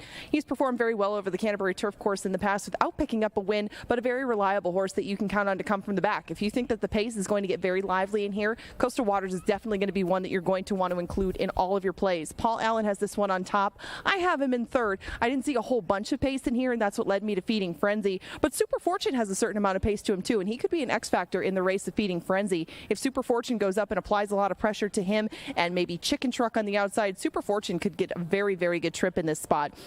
He hasn't shown as much on turf as he has on synthetic up to this point, but Super Fortune did run okay against allowance hose. I mean, this is more of a relative class level 2 back that he's going to run against today. He led that field a good part of the way and only lost by a few lengths. Harry Hernandez was aboard him that day. He departs for the rail horse in here, but Super Fortune has shown enough, I think, where he should be at least involved in the early part of the race, if not the entire thing. Now, Feeding Frenzy is my top choice in here. Jermaine Bridgmahan is going to ride him for a second time straight in search of 2 wins in a row, and right now he is at 7-2. It is getting a little bit dark out here in the paddock with 8 minutes to post. Feeding Frenzy didn't run so well right off the layoff, but if you toss that one out, all of his races over this Canterbury Turf course are rock solid, including that last win where he defeated his stablemate Loring Park, and he outgained him all the way to the line. I mean, Feeding Frenzy had some trouble trips in the past. He had stayed close to the pace. He didn't have too much of a kick. I don't know if Feeding Frenzy is going to be able to go from last to first, but he's going to be able to keep himself involved, and that's probably going to be crucial against a field that lacks a true pace setter. Devoted to You used to be a stablemate of this one. Again, we scratched the 5 Hightail Cowboy. You get 8-1 on Devoted to You. This one shouldn't be too far behind at any point. He was second throughout the running behind Mountain Pine last time. Mountain Pine cleared off early, gave the others the slip very early on in that race. This one stayed in second throughout, ran a good race in defeat, and Luis Fuentes has ridden him many times in a row, knows him well, and hasn't missed the board with him. There's a few things to like about Devoted to You, but all of those on the board finishes prior to that last one. We're going 1 turn on the dirt. This horse has shown versatility, though, and I think that Devoted to You at 8-1 is a fair value and makes a good impression down in the paddock. Star of Stars was getting a little rambunctious back in the paddock. He is 24-1. He started just once this year. That was a 7th place finish. He was behind Devoted to You and Mountain Pine, but he probably needed the race. With that one out of the way, Star of Stars should be more set to probably stay in close contact throughout. He has shown stalking speed in the past. I don't think he'll have the lead, but Star of Stars, if you're looking for a long shot, definitely fits the bill and has performed well enough on our turf course in the past and down at Hawthorne as well over a yielding course. Edgy Reggie, way back in the early going, probably. Zeke Lara will be aboard him today. Maybe he'll get a little bit more speed out of this horse. And when he did take that second win in the allowance last September, he wasn't far off the early running. Now the pace in there was kind of moderate. I think that it might set up similar today, but Edgy Reggie is going to be a little bit further out in the gate. Right now he's 19-1, and I might wait on Edgy Reggie for a day when he goes in against Minnesota breds again. There's a few in here, but Edgy Reggie has performed just better against state breds than he has against open company. Chicken Truck has a lot of speed as he's coming out of 1-turn races. Now it doesn't look like he's had the lead outright, but he has had to duel through some very quick fractions. You can see 44-4, 45-1, and Chicken Truck was not far off of either one of those taxing paces. Things just naturally going 2 turns are going to be a little bit slower early. Chicken Truck and Alonso Quinones should have a little bit more gas in the tank as they head for home. I would expect this one to be leading at least through the first half mile or so, but we'll see what he has to offer on the turf as he hasn't really done much on the grass in the past, and going 2 turns, which he hasn't done since last May. Some question marks with Chicken Truck, but if you're looking for somebody to steal it at 13-1, this is your animal. Mr. Cougar is the one that I took in second in here. He didn't like the post draw, but Mr. Cougar has run well on our turf course in the past too. He had a 2nd place finish on July 2nd that would probably put him in the mix here, and he was behind Whiskey Plank, who's a multiple winner at this meet. Mr. Cougar from the outside with Constantino Roman is not going to be able to save ground, but he should be coming late. As the wind starts to blow in, you might want to find a spot indoors. They're going to head out to the turf course shortly, and in 5 minutes, we will complete the post-time pick 4. Best of luck to you. I took it 4, 10, and 2. You got 4 minutes to put together your own plays. Good luck.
Sir Leonard Dykert, just like the mailman. Nothing stops him. Wind, rain, no type of weather slows down our bugler at Canterbury Park. It is race number 4, scheduled for the turf. Win, play, show, exacta, trifecta, superfecta, daily double, pick 3, and the 10% takeout, pick 5. We've got a ticket. It's going to be a good one. $60 pick 5 ticket coming your way. Stay tuned.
It is now post time for the fourth at Canterbury on the turf under ominous skies.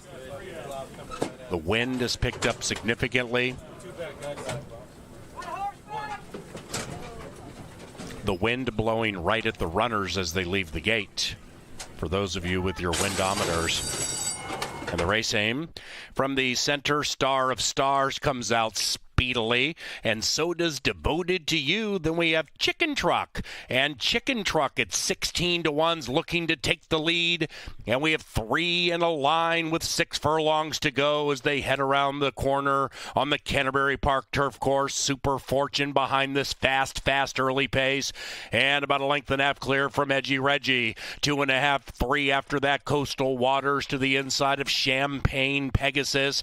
The Northern California Steam is 10 lengths from the lead, make it 9. 2.5 behind that, Defeating Frenzy, and the one in last is Mr. Cougar up the barn side, and nothing gives between the 3 setting the pace, and it's still hot. On the inside, Devoted to You. Between them is Star of Stars. Outside of that is Chicken Truck, and right behind them, Super Fortune just waiting for a way through. 3 more back, we come to Edgy Reggie, now 7 out of it, and that one is with Coastal Waters to the inside of Champagne Pegasus. Then it's Feeding Frenzy far out of it, looking to win 2 in a row, and still in last is Mr. Cougar, and they're coming home now. Chicken Truck encounters Devoted to You, and between them is Super Fortune. Behind that, Coastal Waters running on, but it looks to be too late. It is Chicken Truck along with Devoted to You. Between them, Super Fortune is Super Game. Coastal Waters late. Super Fortune split them gamely and got the money at 4.5 to 1.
Photo finish.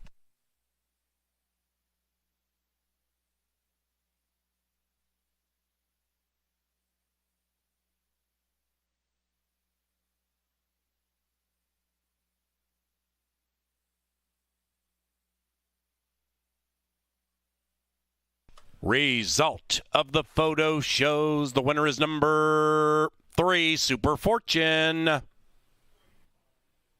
Second, 9, Chicken Truck. 3, 9, 6, 2. In 129.09.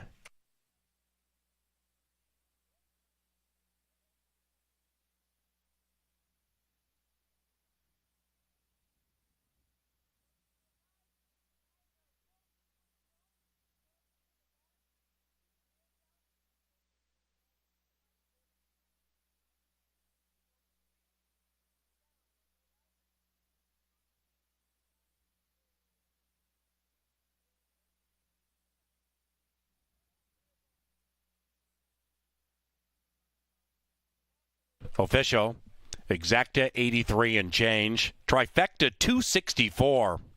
The 10-cent superfecta 368 for a dime. 3962.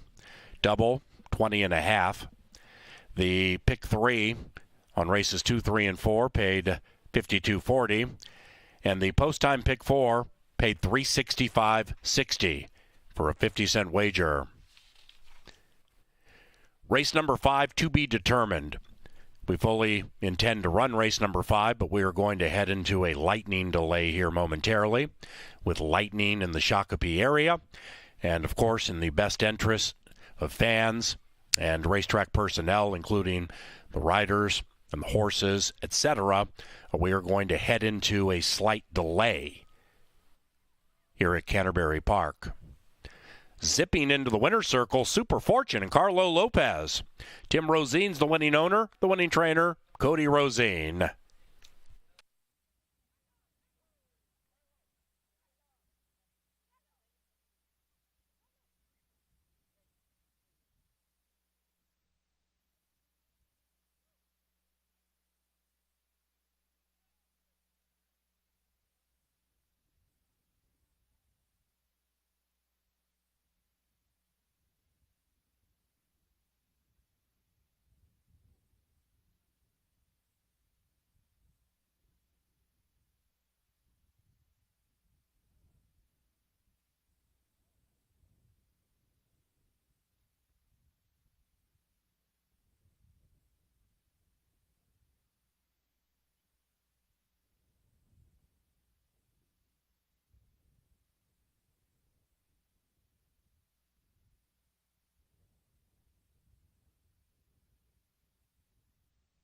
You with your windometers.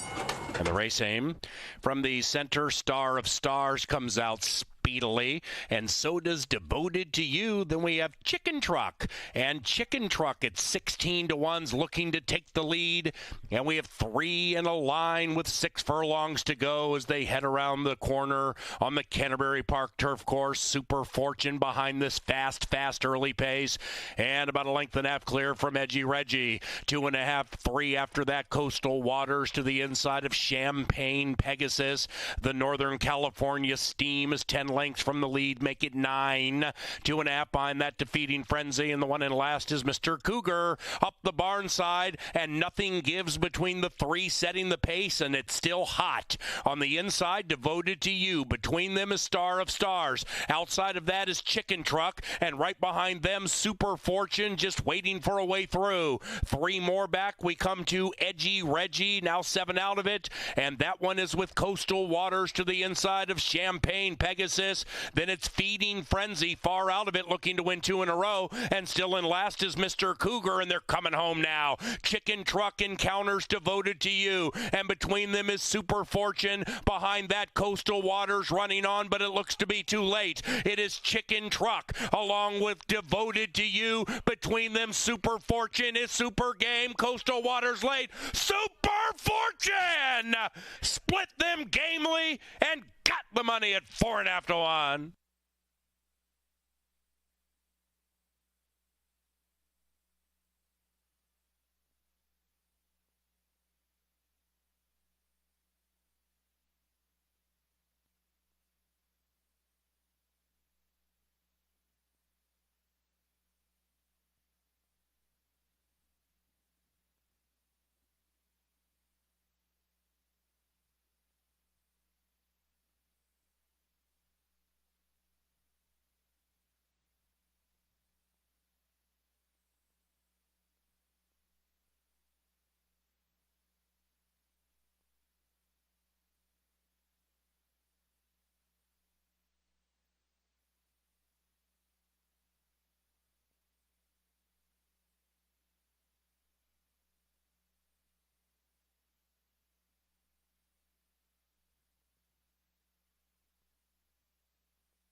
Ladies and gentlemen, race 6 at Canterbury is off the turf. The main track now listed as sloppy. Race 6 off the turf. Regarding pick 3s and your pick 5 wagers that began in race number 4, per Minnesota Racing Commission rules, when we have a surface change during a horizontal wager, the wager then becomes an all. So in race number 6, your pick 3 and pick 5 tickets, beginning with race 4, become an all.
Also, ladies and gentlemen, race 6 not only off the turf, but the distance now 1 mile.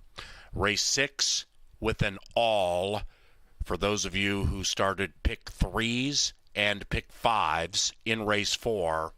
Per MRC rules, the equation becomes an all. Every horse in the race. You get every horse in the race in your pick 3 and pick 5 that began in race 4. It's off the turf. We're sloppy. Distance for race 6, 1 mile.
back with a little different set of circumstances. Now the main track is sloppy. That won't affect dirt racing, and that's what we have coming up in 5th, and that's where we found a horse that you might want to add into your pick 4. There's a couple that have raced from the Tony Rengstorff stable today, and I kind of like one of them. That's Sir Sterling. Sir Sterling's pedigree is right here. This is going to be his very first start, and he's teamed up with Crystal Conning. Now, they don't team up too much with her in Tony Rengstorff barn, but the numbers are very good. You can see they're 24% together, very high rate of return, and Crystal Conning, again, is aboard this one. Hasn't ridden too many 2-year-olds for the stable, but we'll get back to that in a minute. Now, Sir Sterling is by Sam Lord's Castle. Sam Lord's Castle was a good racehorse. He wasn't a super champion, but there is one particular category where he excels. These are his numbers as a sire. He stands for $1,000 here, and right there in the middle, you can see his numbers with 2-year-old first-time starters. Out of 16 of them, he has won with 7 first-time starters. Sam Says is one that's already won at a price earlier in our meet, and Sir Sterling looks to carry that on, probably at a big price. Currently, he is 12-1. Now, digging a little bit further into Tony Rengstorff stats, 2-year-old first-time starters at Canterbury, he's 21%. I mean, it's a smaller sample. He's 3 for 14, but you can see a big profit when you do bet his 2-year-old first-time starters. They don't take a whole bunch of money. And in looking more specifically at that, these are his 3 winners over the last 5 years. You can see one in 2018, 21, and 20. All 3 of them went off at over 5-1. Well Pro won at 14-1 and won by almost 9 lengths. Oh, and if you want to get back to Crystal Conning, this is her aboard the only 2-year-old that she has ridden for Tony Rengstorff. That one, Mankota Joy, well, she came home on the outside here, and you can watch them in the stretch.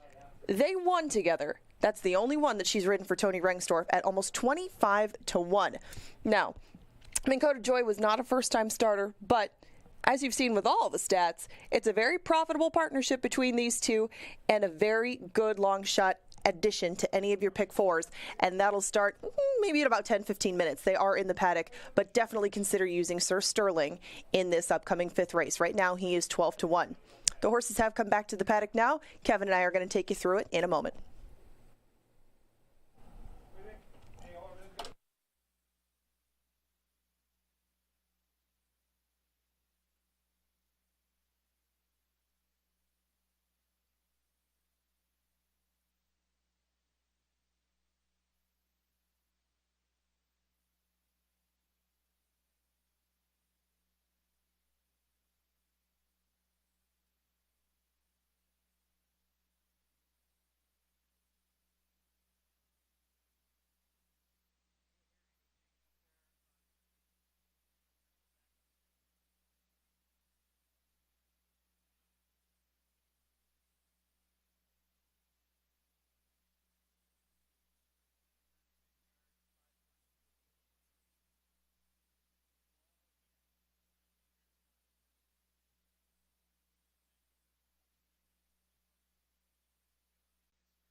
All right, we're back to racing here at Canterbury. The weather for now has subsided. The track is sloppy, and we're going to have the 2-year-olds, Minnesota breds, go 5.5 furlongs here, Ange. And, you know, 2-year-olds are always a bit of a guessing game when you handicap.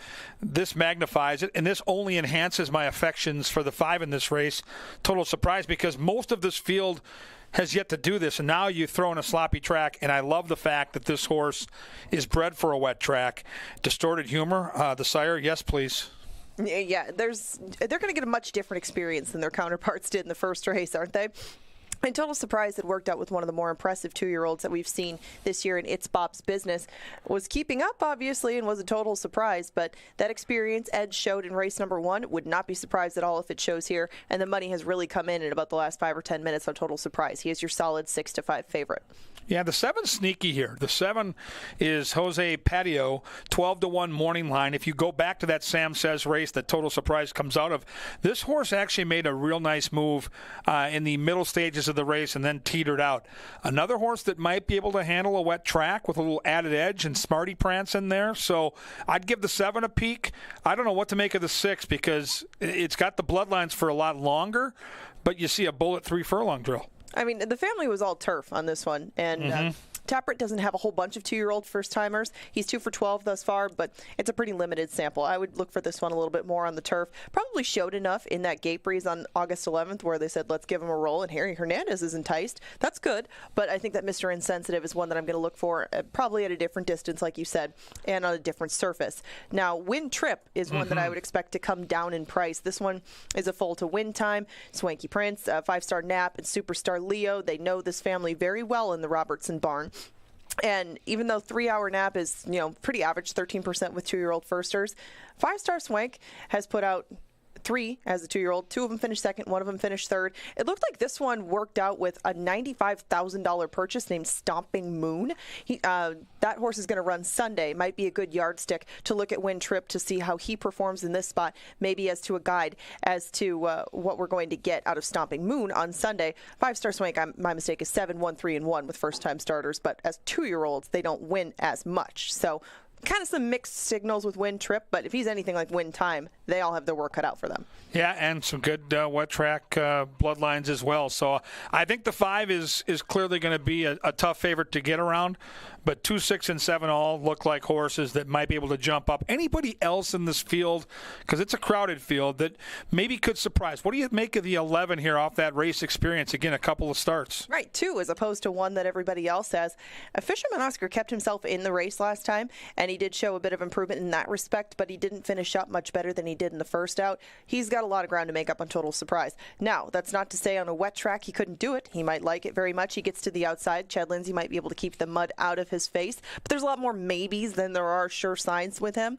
But the price is sure right. I mean, you're getting 9 to 1 on him, and in his first 2 starts, you couldn't get more than 5 to 1. So if you like Fisherman Oscar in those first 2, you might as well jump back in as long as you're going to get the price that you do. But right now, all prices really outside of Total Surprise are very good. Yeah, this is one of those races where if you're going to play the pick 4, I think you make a decision. If you like Total Surprise like Angela and I do, this is a single, and then you start to spread. If you don't, then I think you start to mix in horses like 2, 6, 7, and 11, and then you try to beat the favorite on a sloppy track. But I think Total Surprise is ready to rock and roll. Career start number 2, Minnesota-bred babies. The boys going 5.5 furlongs. We start a pick 4 here. Here's the grid of selections from the handicappers. And we are going to be back at the gate and ready to race inside 7 or 8 minutes. So start to get those bets formulated. Angela and I will be back in the studio here to take you through the second half of the card, which includes some quarter horse racing. We've got you covered. Enjoy the rest of the night here at Canterbury. We're just getting going.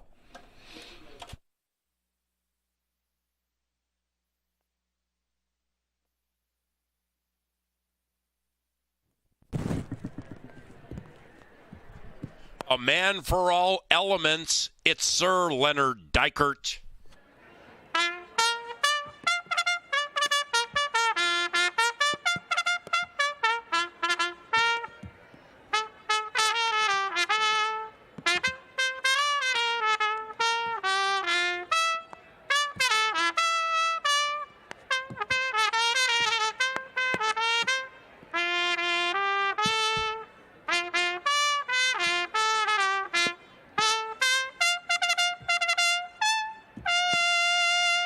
Raindrops have fallen on our heads here at Canterbury, and thus the main track is sloppy.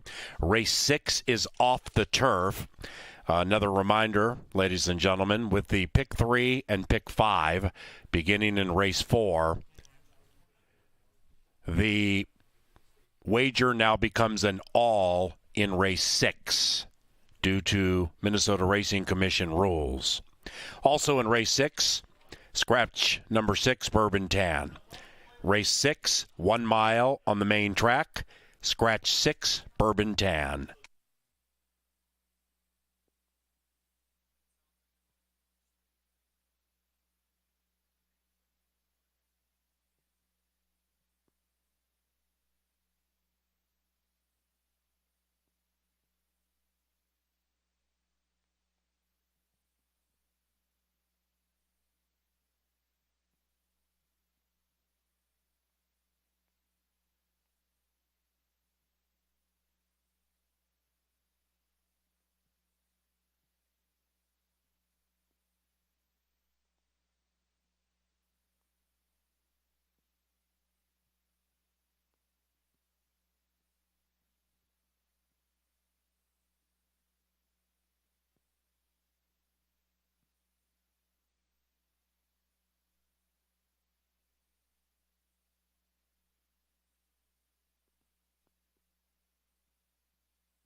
That is a pick 4 on the screen right now. That's more than my usual budget, $36, but things do change significantly with race 6 coming off the turf and with the track condition changing. Mentioned the reasons that we like 2, 5, and 8 in here. Sir Sterling is my top pick in here, and I don't mind him moving over to a muddy track. These are 2-year-olds, though. Nothing to go on as it was, but certainly even less to go on in the mud. Race number 6 has 1 scratch thus far. That's Bourbon Tan. Not sure if they're going to let everybody else roll.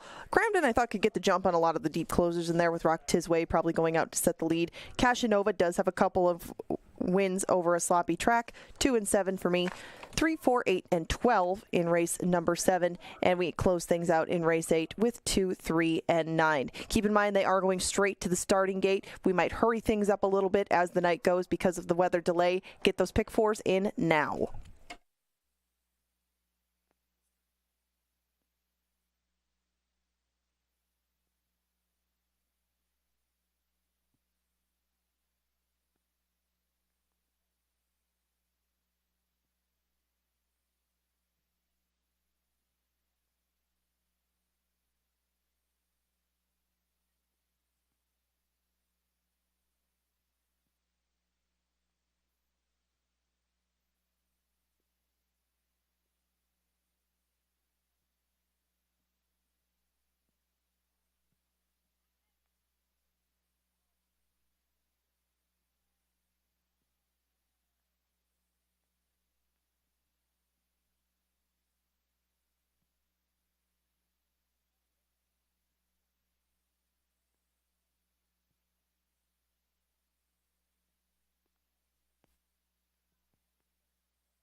All righty, here we go. Thanks for your patience. They're at the gate for race number 5.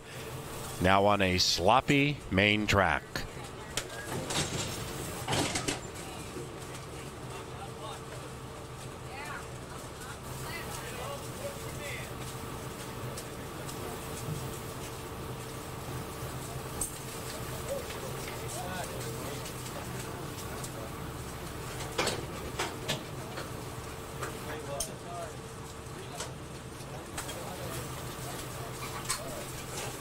Total surprise, 6-5 in favored has gone in. Mr. Insensitive. Jose Patio's in. Likewise, Sir Sterling. Protonic and Gin. Borderline, out of line.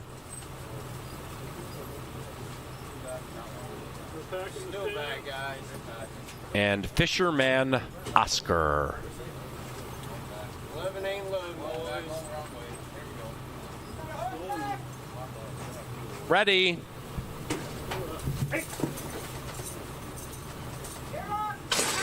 And they're splashing on the suddenly sloppy track at CBY. Fisherman Oscar comes out fast from the wide side, but not as fast as Total Surprise, now joined by Sir Sterling. And right behind them is Win Trip. After that, we have Jose Patio advancing quickly. Jose Patio from 6th to 5th to a joint 4th and trying to join the lead and split them aggressively. That's the 7, Jose Patio. After that, Win Trip watches it from 7 lengths out of it, a mile clear from Jersey Wannabe. And Jersey Wannabe just passed Mr. Insensitive, who's going the wrong way. After that, Protonic and Gin and Borderline Out of Line is in last, and they have a quarter of a mile to go. It is Sir Sterling slugging it out with Total Surprise, and the favorite, metaphorically and realistically, might be in deep water. Outside, Jose Patio, and now they come down to the final furlong, and it is Sir Sterling and a resurgent Total Surprise giving absolutely everything, but Sir Sterling is Sterling at 15-1, sloshing to victory.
Number 8, Sir Sterling, ran first.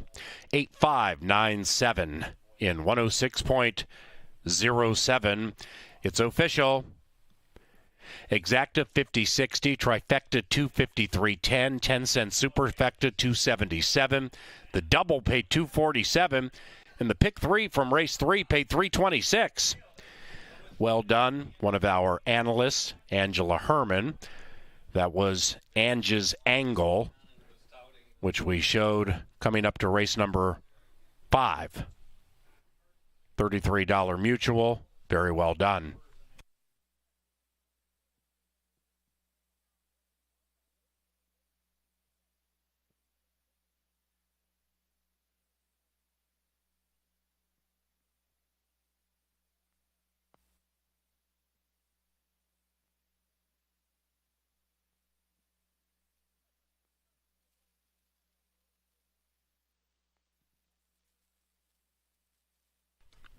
Race number 6 is off the turf. The distance 1 mile. Scratch 6, Bourbon Tan. Number 6, Bourbon Tan scratches in race 6. If you have a pick 3 that is a live to race number 6 because of the surface switch, you have every horse in the race. Likewise for the pick 5. To the winner's enclosure, an impressive victor named Sir Sterling and Crystal Conning. Chad Keene is the winning owner, and the winning trainer, Tony Rengstorff. 3 victories this week for Team Tony. The victorious Sir Sterling is a 2-year-old brown gelding by Sam Lord's Castle out of Foxy Felicity, bred in Minnesota by the owner.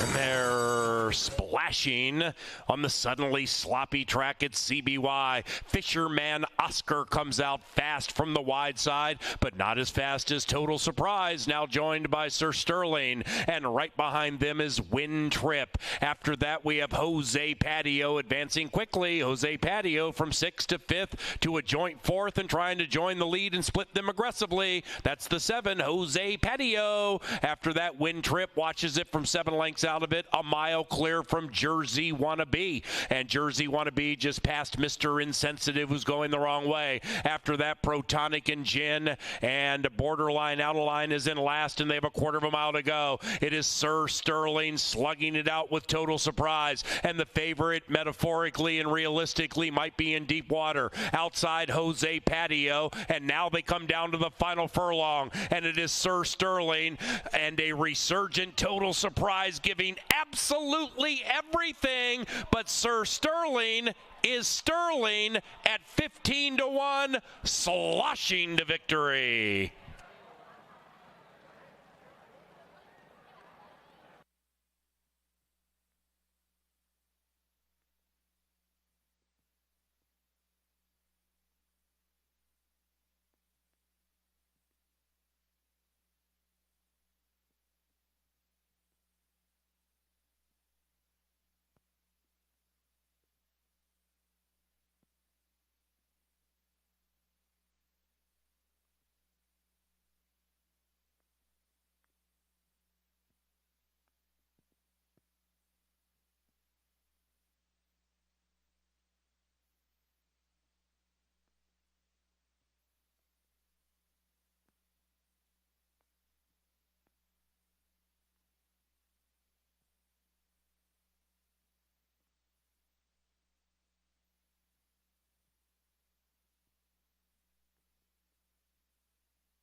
it by 3 from Hand Pay between runners West Island and Undertows to the inside. Right behind them, beginning to make a rather bold move, is Roses by Liam. They're into the final 150. Scatamaran needs to go. Outside Hand Pay is lunging. Likewise for Roses by Liam. Here's Hand Pay under a hand ride. Hand Pay prevails at 3.5 to 1.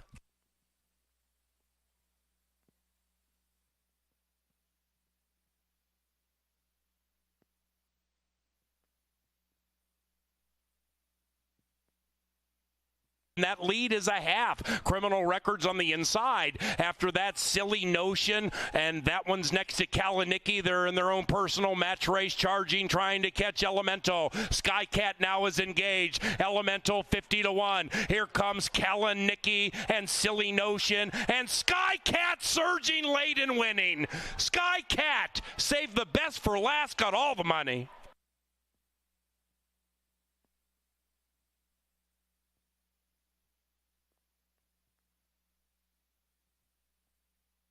About 4 out of it now, and outside of that, Sweet Analyzer, Tap It Sam from Birdie Machine, trying to spread the wings and go by. On the wide side, it's Sweet Analyzer, then it's Smart Oxy. It is Tap It Sam tenaciously holding on. Birdie Machine trying to soar by, cuts the lead to a half. 5 and 6 to the line together. Birdie Machine in time.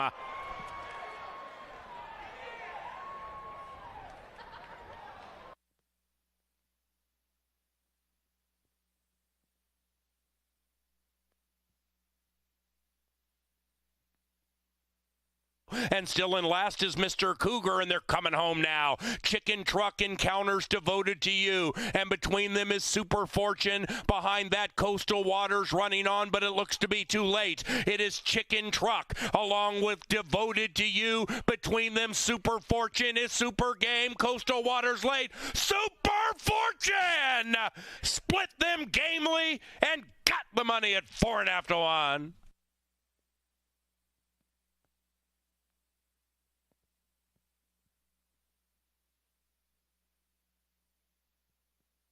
With Total Surprise, and the favorite metaphorically and realistically might be in deep water. Outside Jose Patio, and now they come down to the final furlong, and it is Sir Sterling and a resurgent Total Surprise giving absolutely everything, but Sir Sterling is Sterling at 15 to 1, sloshing to victory. Ladies and gentlemen, a scratch in the 7th race being announced for the first time. In the 7th race, scratch number 7, She's Extremely Hot. Race 7, scratch 7, She's Extremely Hot.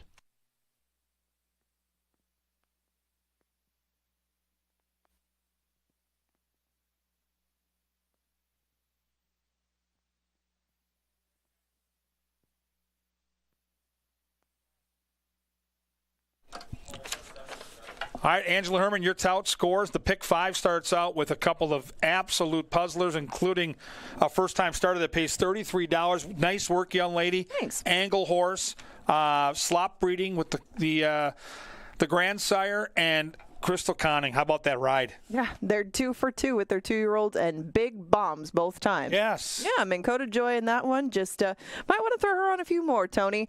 Crystal Conning gets the job done at a big number. We'll go back to some older horses. Race number 6. This one's off the turf, so we make it 1 mile on the main track. Only one scratch. We were kind of surprised. 6 Bourbon Tan is out of this one, but the other 11 decided to give it a go in the slop. Who do you like? Well, before we get to that, if you're holding a pick 5 ticket, we've got some friends up in the press box that are 2 for 2. This leg's and all, and what that means is however many horses you used in this leg, each one is alive. So if you had 5 horses on your ticket in this race, like a friend of ours, you've got 5 chances into the last 2 races, and because we've seen a 9 to 2 shot and a 15 to 1, even though there's an all in the middle, the free space in the bingo card with the switch at the surface, you're in business. So hang on to those tickets. There's lots of money to play for. Good luck. And, yeah, Ange, to your point, I'm a little surprised that more of these turf horses didn't come out, but a lot of these horses have some versatility. So my top pick in the race is the 12, but I'm going to have an asterisk by the 11. I think the 11 is going to be the key to my trifectas and superfectas. Camps Bay, a couple of wins on a wet track, second time off the layoff. I get the sneaky feeling it could be go time, but I like my 12. I've got Zeke Laura, I've got speed, I've got a turf horse, yes, but he's had success on a synthetic surface. And if you go back, and you have to go back a ways, but October of 2021, he ran a pretty good race out west on dirt. And it was a 70 buyer figure. So I'm going to go with River Rose here.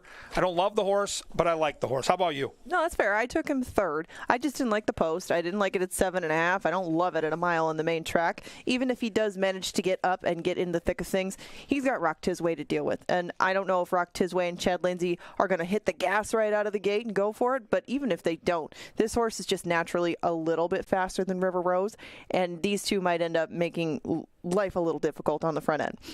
I just thought that maybe Rock Tisway would take enough out of River Rose where somebody could come and get them. I didn't see anybody coming from the clouds. You know, I do have Cashinova second, and I think that he won't mind the surface switch. He'd only run on turf in his most two recent starts. I think he might benefit from it most, like Mischievous Mo or, as you mentioned, Camps Bay. But I have Cramden on top, and I'll stick with Cramden. That's fine, because I think that he and Alonzo Quinones are going to set a good trip, possibly just off the 3 and the 12, and he's not going to really have to use himself to get there. This horse has won on a wet track before. He should be able to keep himself in contact, and he ran okay last time behind Sierra Hotel and Unbroken Song. Now, he didn't really get much of a breather or anything last time around. He set decent enough fractions on the turf. If they do take him back into a stalking style, it looks like a good spot for him. And right now, he's 15-1. Hey, magic number tonight for you. Right. Probably not, but no, it's a horse that makes sense to me. Yeah. Because he's been good on the turf. He hasn't been great on the turf. He's got a wet track win. If you go back in daily racing form, he does have a wet track win, and he hasn't been bad in any of his main track efforts. He ran down to Tampa Bay and did some dirty work back in April on the front end, ran a fourth later that month. So, no, I think the 2 is absolutely a horse you have to use in your exotic wagers. Rock Tisway for me was in my mix on the turf, not going to be in my mix on the dirt. I'll let that horse get to me. I know he's got 3 for 3 in the money on a wet track. I just don't know if this horse is going to love this distance on this surface. Sure. I look at him as a turf sprinter. We'll see. He's fast. If they leave him alone up front, it could be a problem.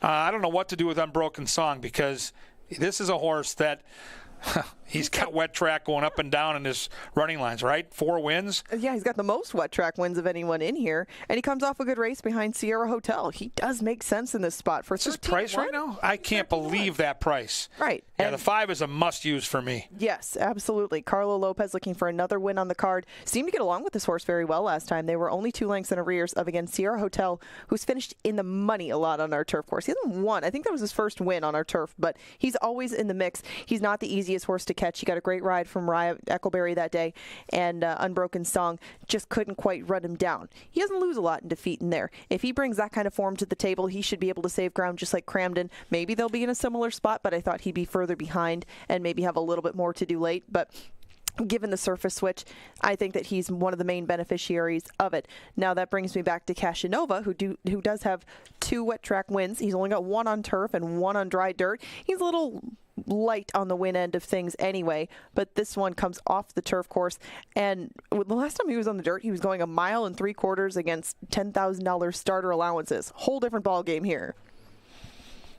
Yeah, I think if they go really quick early, I think Cashinova's a horse that can win this race, but at a low number right now, I'm going to try to beat him. I see it. I looked at who he raced at against Oaklawn, and he faced some decent horses compared to this field. Horses like Hardly a Secret, Eagle Pass, River Echo, nice horses for this level.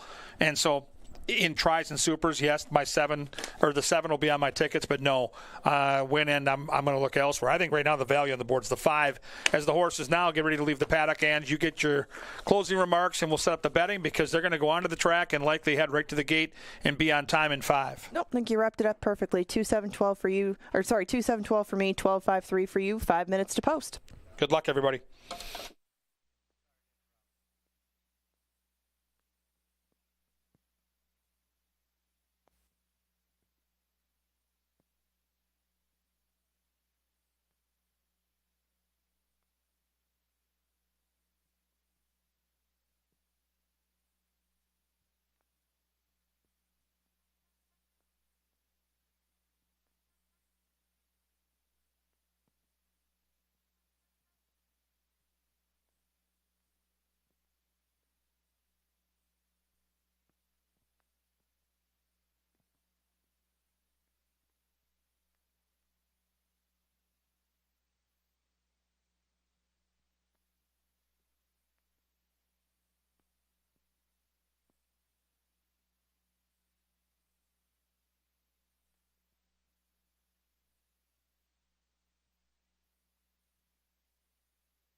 And they've reached the gate. It's post time.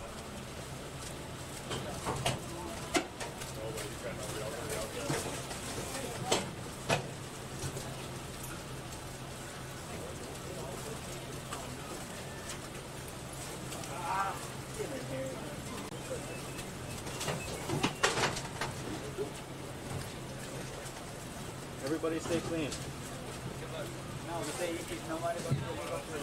Everybody go to lead. Everybody to the front. River Rose 2-1. Last in line. River Rose is in. Did they come? Still out, guys. Still out. Backing out, guys. River Rose not in. Still out, guys. Back River Rose and Zeke. back and still out. In. Ready. Say something. And they're racing. Fayette Warrior pops sweetly at 50-1, and between them now Rock Tiz Way and Lindsay showing really good early speed. Palace Prince comes scooting through to the inside, and Palace Prince is just off the heels of Cramden. It is Rock Tiz Way and Cramden battling it out on the lead, and right behind them Fayette Warrior. Then it's Palace Prince to the inside of Gaynor, and Gaynor is 7 lengths from the lead, overtaken by Mr. Who. About 4 or 5 lengths behind that is Casanova.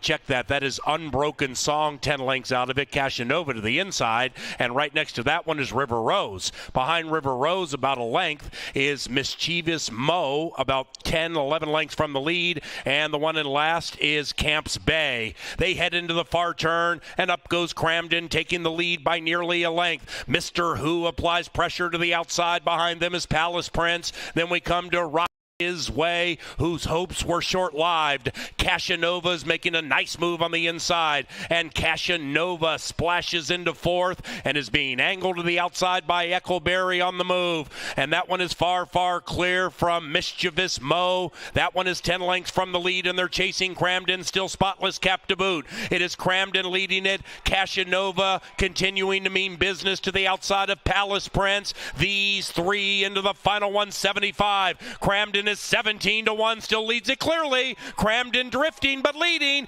Casanova surging, but it's too late. It's an upset in the slop, and it is Cramden. Put a Q around race 6.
Number 2, Cramden, wire to wire.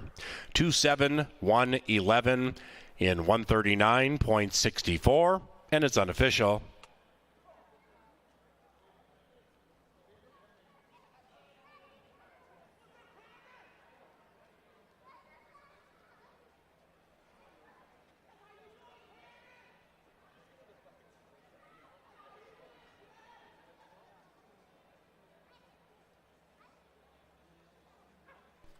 We welcome our featured group for race 6, Thunderbolt by Charlie Smith.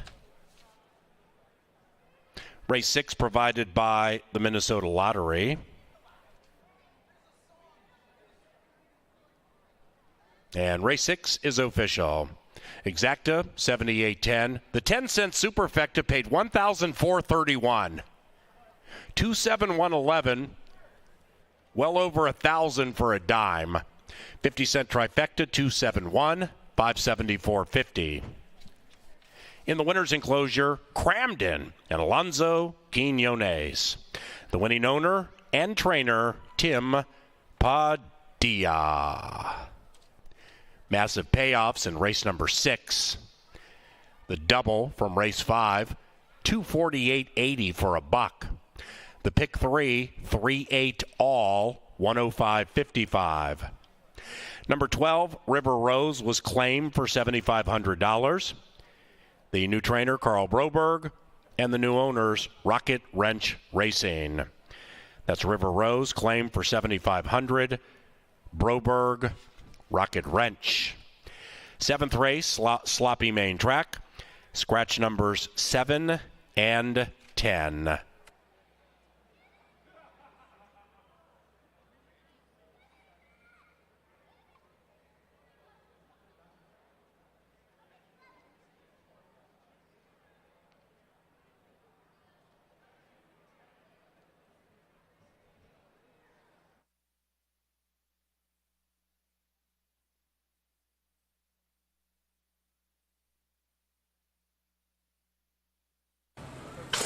And they're racing.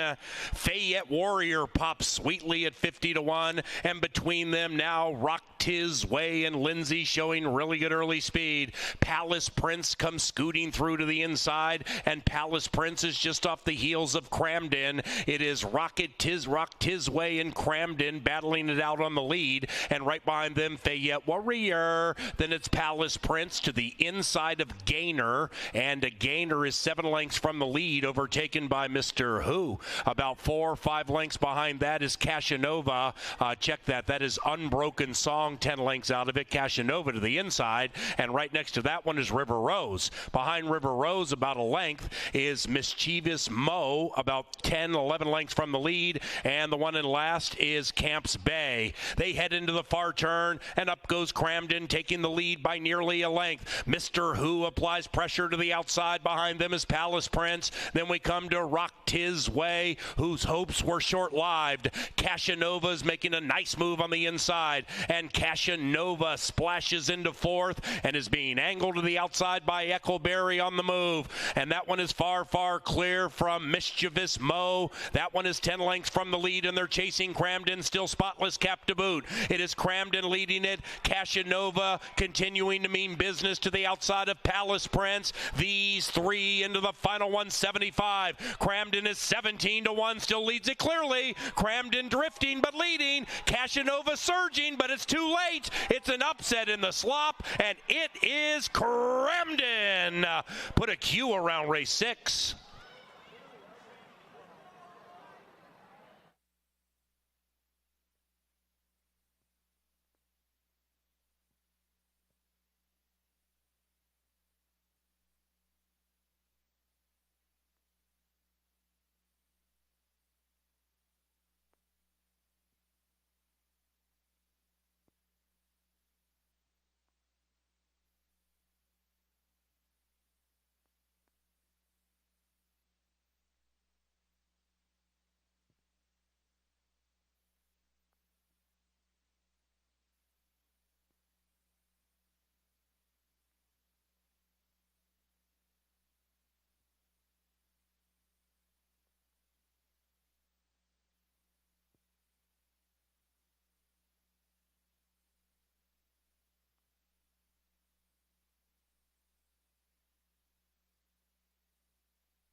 Yo, what's going on? It's the Chaser. I'm riding the chicken truck, middle of the Canterbury Park Thursday card, trying to pop some tags and make some money, and maybe most importantly, make everybody watching right now some money.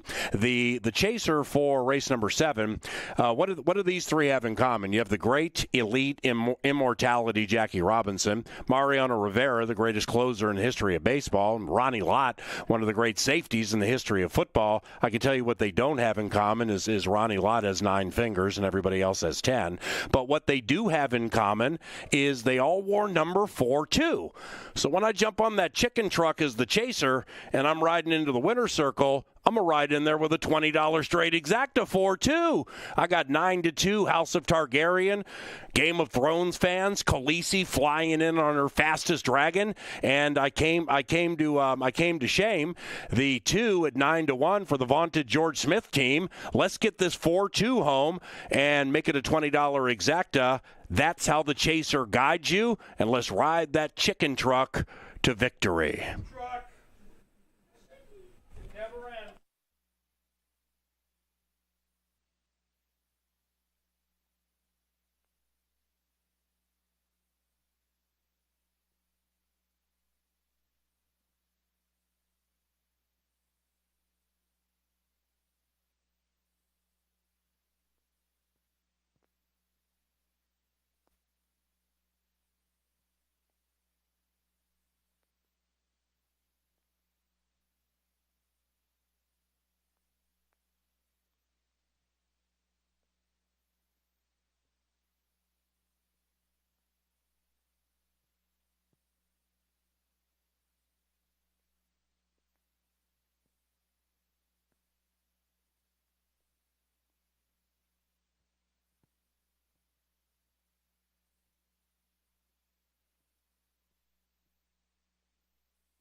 All right, back-to-back long shots. My next-door neighbor here, so hot you could cook a steak on her forehead right now. And our friend in the press box sweating the pick 5, we'll call him Paul, needs 248 here. So we'll see how this goes. Palin. On a night where you and I talked on the phone on our drive out, it was a nondescript card, didn't have a lot of strong opinions, and you get the rainstorm, you get a couple of prices, and now we're sweating this pick 5 with our buddy. Bing, bang, boom. It's exciting. Like right now, there's an energy up here.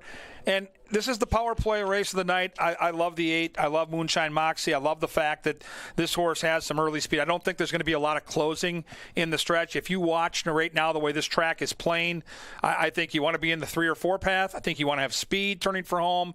I don't think you're going to see a lot of changing of the order late in these races. And that's why I think the 4 and the 8 are going to have this race to themselves. I looked at this race 18 different ways here as we got ready to come on air. And one of those 2 horses is going to have the lead turning for home. And that's going to be, I think, what you need to do. Well, and that's kind of the MO of Miguel Silva. He likes to enter races with pairs. And Moonshine Moxie and House of Targaryen are in here together. 6.5 was kind of the deciding factor between these two, like you mentioned. Moonshine Moxie seems to prefer 6.5. I think that the 4 might want to go a little bit shorter, but Harry Hernandez is good at getting her going, and get to the lead. That's what they did 2 back in the mud, going 6 furlongs. She couldn't hang on that day. Briar Thicket came and got her. I couldn't imagine Moonshine Moxie getting a much different trip than that, and I think that she might be able to wear down her younger stablemate to her inside, or sorry, not her younger stablemate, her speedier stablemate to her inside. I don't think that she'll be too far behind at any point. Chad Lindsay rides a lot for the barn. Harry Hernandez does too. They both have good success with Silva, and I think that whichever way you decide to go in that barn, I probably wouldn't talk you off the horse, because I don't think that they're that far apart, except for the 6.5 giving the favor to the 8. Now, temporarily is going to take money here, and I don't want to disrespect anybody. I love the Silva gang. I've had good luck with them here at the meeting. Zeke Lohr is one of my favorite riders. I'm against this horse. I'm just flat out against temporarily in this spot. Can the horse win? Absolutely. I don't like the way this horse comes into this race. This is a route horse that's cutting back on a track where I think it's going to be really hard to make up ground. She's got a touch of speed at the route distances. In sprint races, she's been trying to come from well out of it for the most part. Yep. And the one win that she shows on the page is an even money win against overmatched $10,000 maiden claimers. So no, I am against temporarily. We'll find out how that plays. But what I'm going to try to do is key the 4 and the 8 on top and in the second spot in the trifecta and get someone other than the 3 in the mix. I think if I can get the 3 out of the Tri and Super, this thing could really pay, because I'm keying the 4 and the 8, who are both going to likely take money. So now I need something goofy to come in underneath, and I think there's possibilities here.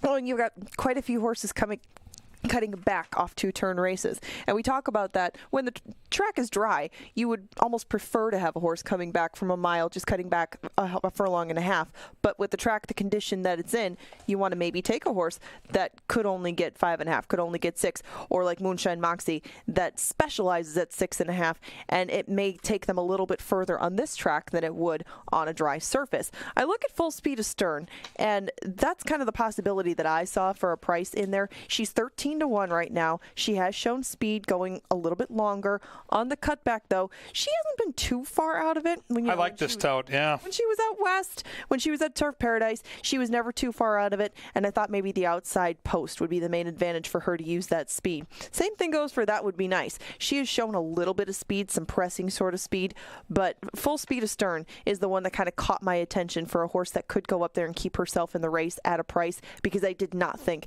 that the 4 or the 8 were going to be, and right now they're not. I mean, they're 5-2 and 4-1. It's not like, they're odds on or anything like that, but 13-1 I think is fair on Full Speed Astern. I would want a little bit more of a price on the outside horse, but at least on the track for how it is right now, it kind of looks like maybe the 3 or 4 path is going to be the place to be.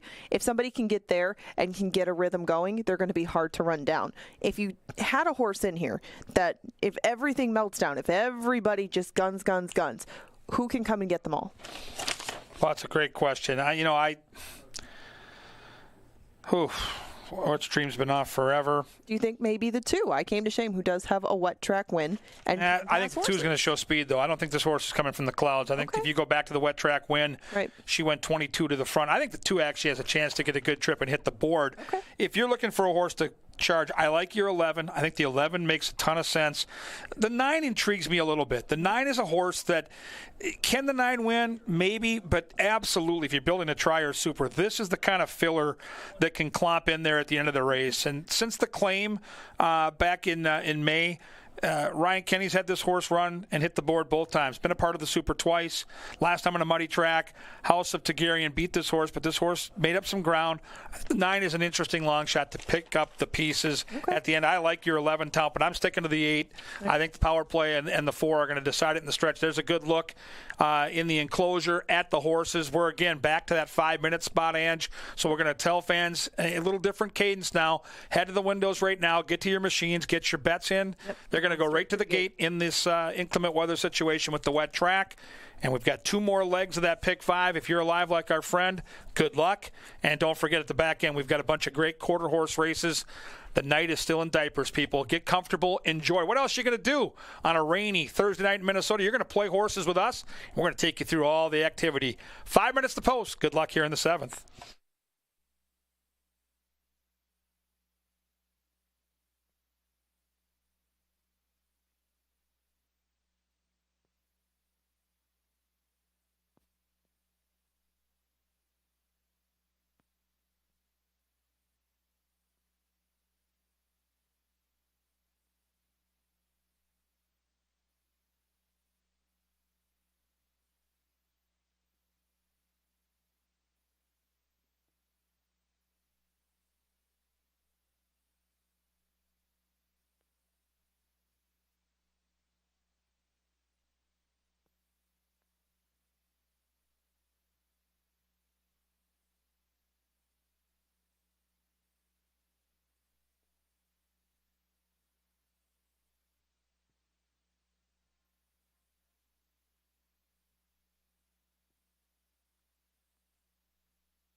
They've reached the gate. It is now race time. 7th sloppy main track. Pick 5 penultimate. Featured group. Keep Your Eye on the Prize by August Voss.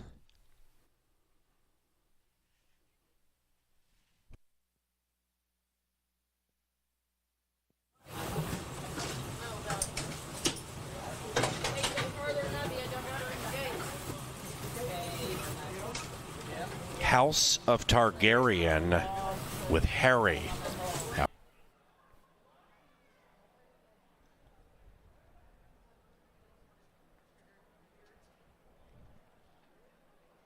Eduardo Gallardo and Zeke Lara off their mounts right now.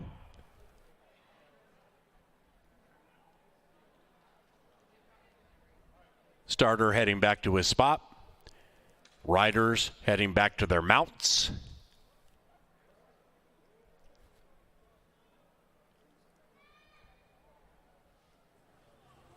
Still off, guys. Still off.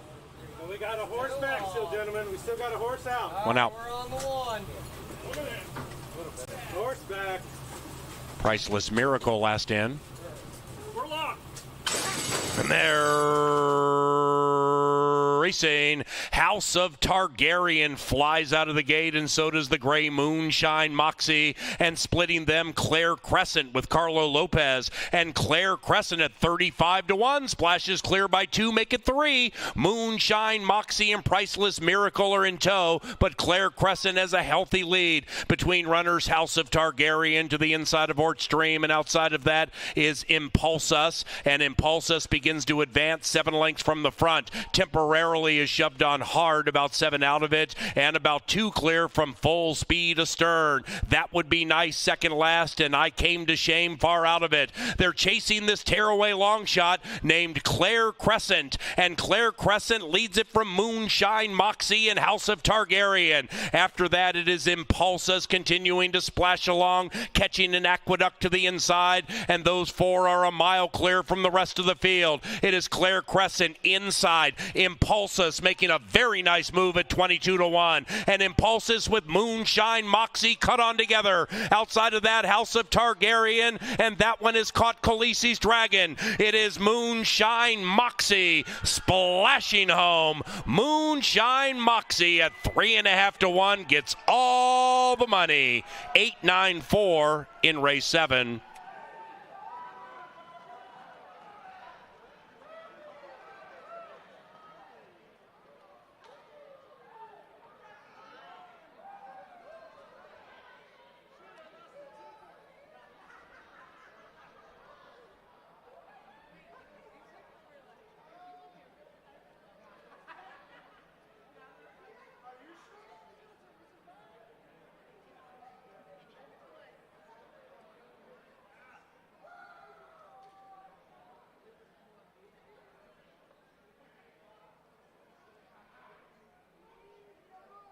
Number 8, Moonshine Moxie, first. A photo for the rest. We had a claim. Number 4, House of Targaryen, claimed for $5,000. The new owner trainer, Jonathan Wong.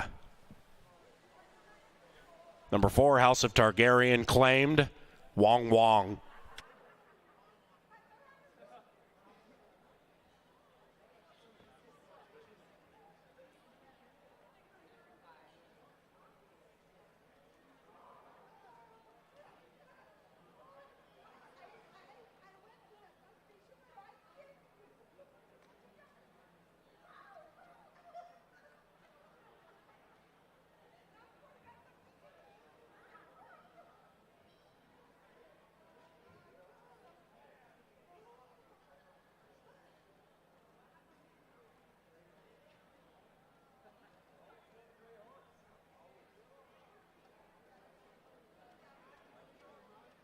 Eight, 9, 4, 12.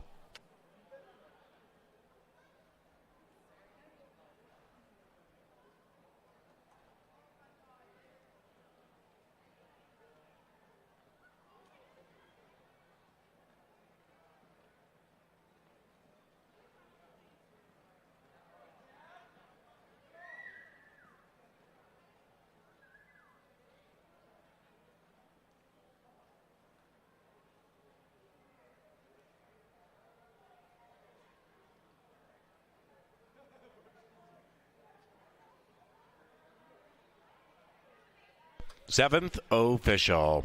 Exacta paid $59.20. The trifecta $89.75. 10-cent superfecta $93 and change.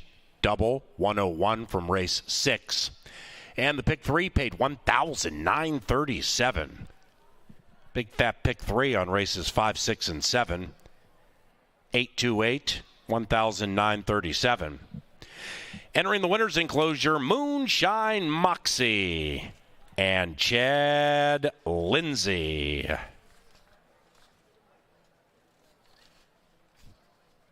Moonshine Moxie is owned and trained and was bred by Miguel Angel Silva. That's a triple play for the old Thumbs Up gang.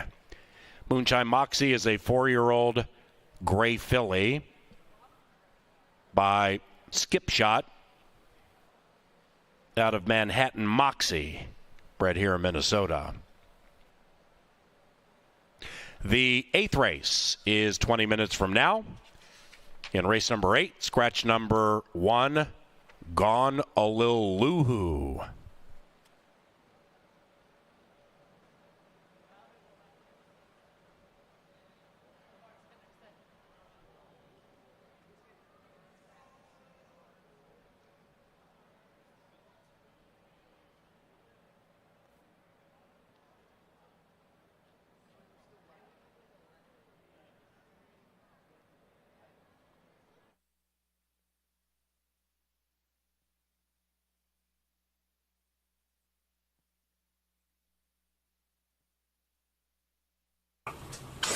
And they're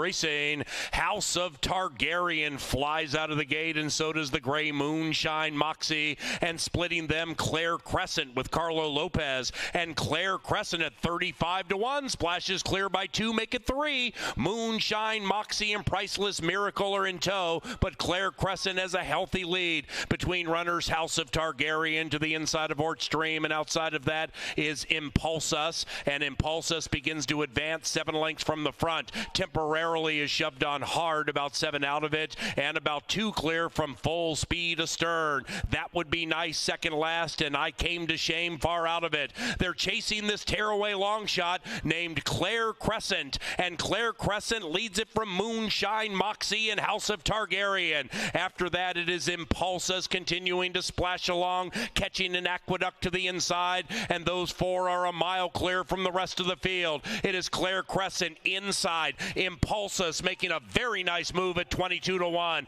and Impulsus with Moonshine Moxie cut on together. Outside of that, House of Targaryen, and that one is caught Khaleesi's Dragon. It is Moonshine Moxie splashing home. Moonshine Moxie at 3.5-1 gets all the money.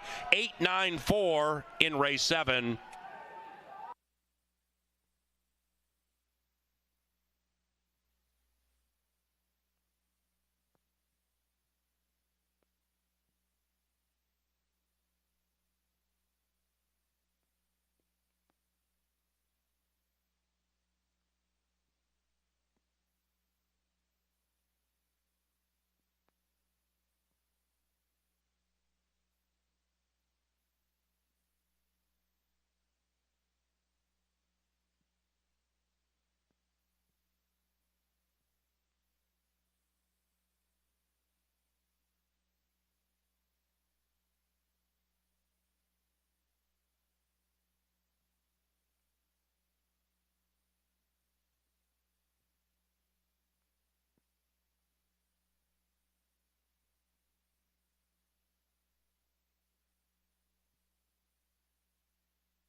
All right, we come to the final leg of that pick 5. Our friend is still alive, and we are excited for him. Yeah. And if you're alive, we're excited for you. The payoffs, remember now, how many horses you had in that middle leg that came off the turf is how many shares you have. So it gets to be a little confusing. But if you had 3 or 4 horses in that race, you have 3 or 4 shares of what that payoff is for 50 cents. And in typical fashion, these final legs of the pick 5 can be so quirky. Here they are, 5.5 furlongs, $5,000 claimers.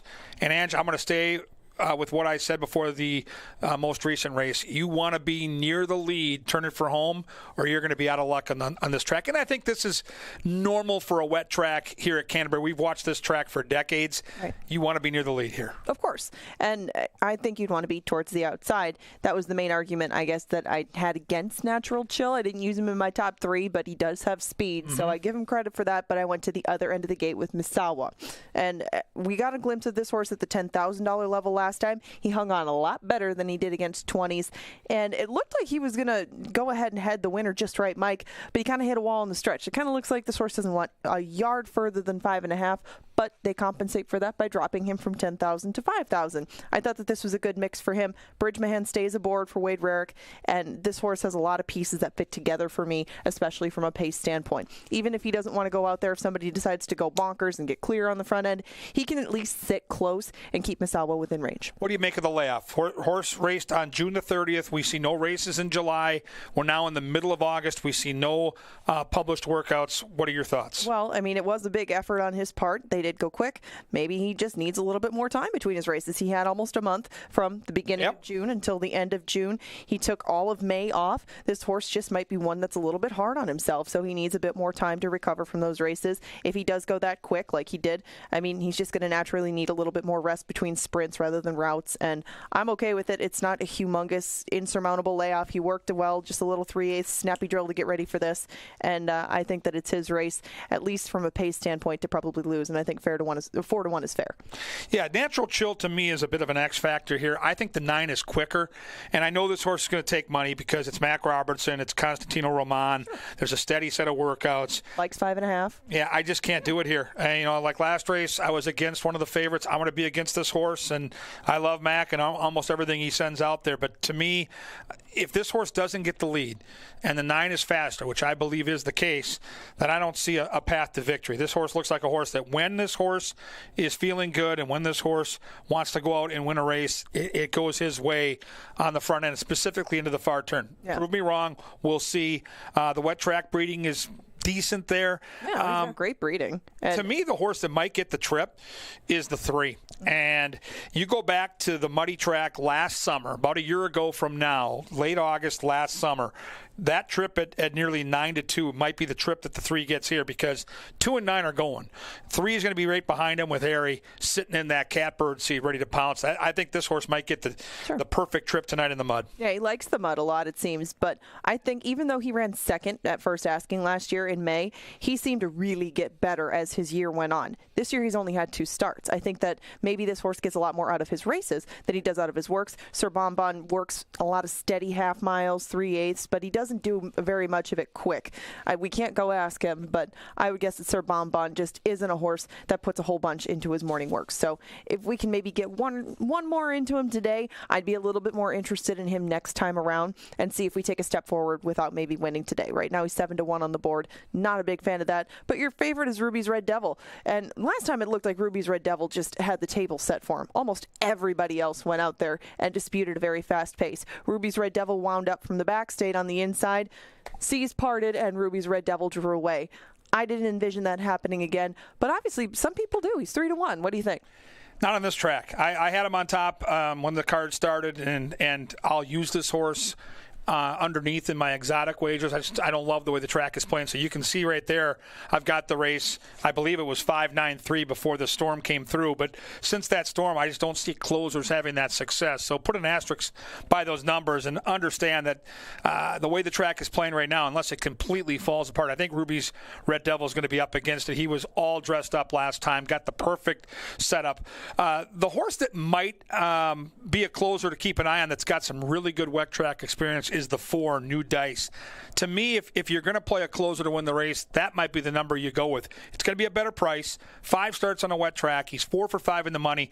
And we've been talking about this all week. Nevada Litvin's barn is really heating up right now, and so keep an eye on the 4 as a horse that might really like the way the wet track came up right now. Right, and riding the momentum. I mean, they're not at this level because they're ultra consistent or anything like that. Obviously, he's got him going as well as he ever has right now.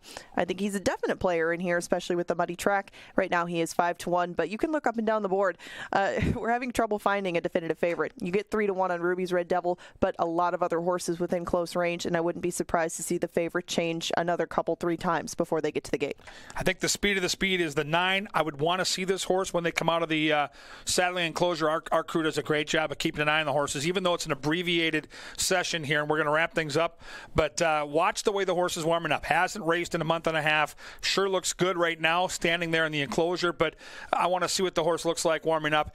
If this horse is what he was last time against $10,000 claimers, the way this track is playing, I have to think he's going to be really, really tough to beat on the front end. So I think I might key him on top in my trifecta and try to get something goofy underneath. Okay, fair enough. 975 for me, 593 with the asterisk, as he said. Remember, they will head straight to the gate. If you so desire to bet on race number 8, hurry, as they will go very quickly once they get settled up. Well, now they're heading out to the track. Good luck.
They've reached the gate, and it is post time for the 8th.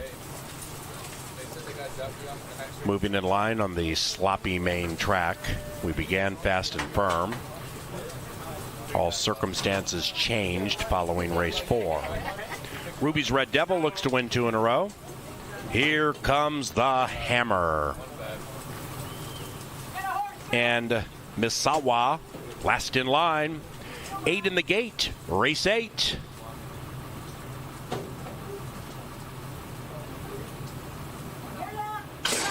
And they're racing. Misawa came out of the gate fast from the outside, and so did Senor Bonbon. And Natural Chill shows good speed to the inside. It is 2-3-9 in the early stages, and they're a length and a half clear from Poverty Flats. The long shot being pushed on a bit early. Then it's Here Comes the Hammer. After that, it's New Dice looking to win 2 in a row from 7 out of it. Misawa clears off by 2 into the far turn. After the Hammer, we come back about a length, and behind that one is Ruby's Red Devil running on to the outside of New Dice. Misawa by 5.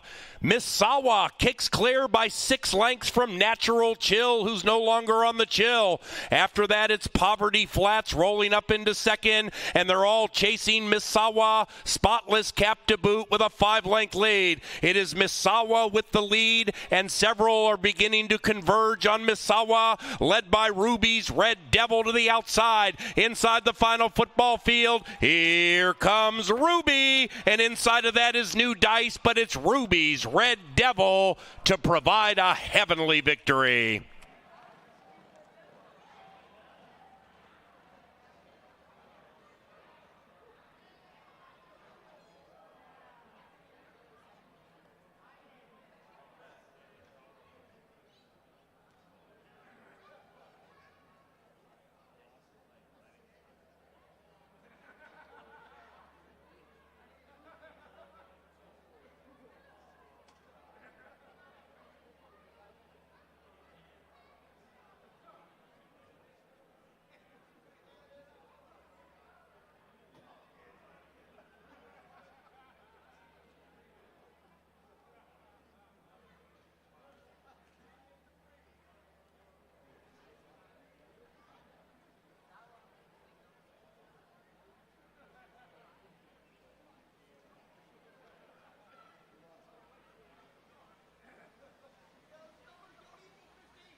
Number 5, Ruby's Red Devil, first.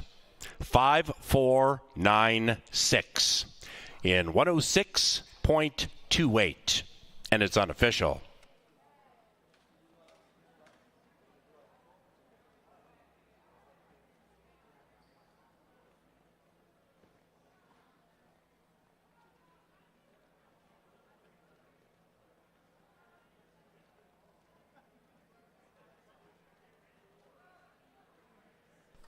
And the 8th race is official. Exacta 2140, Trifecta 3435. The 10-cent Superfecta 5496, paid 45.43.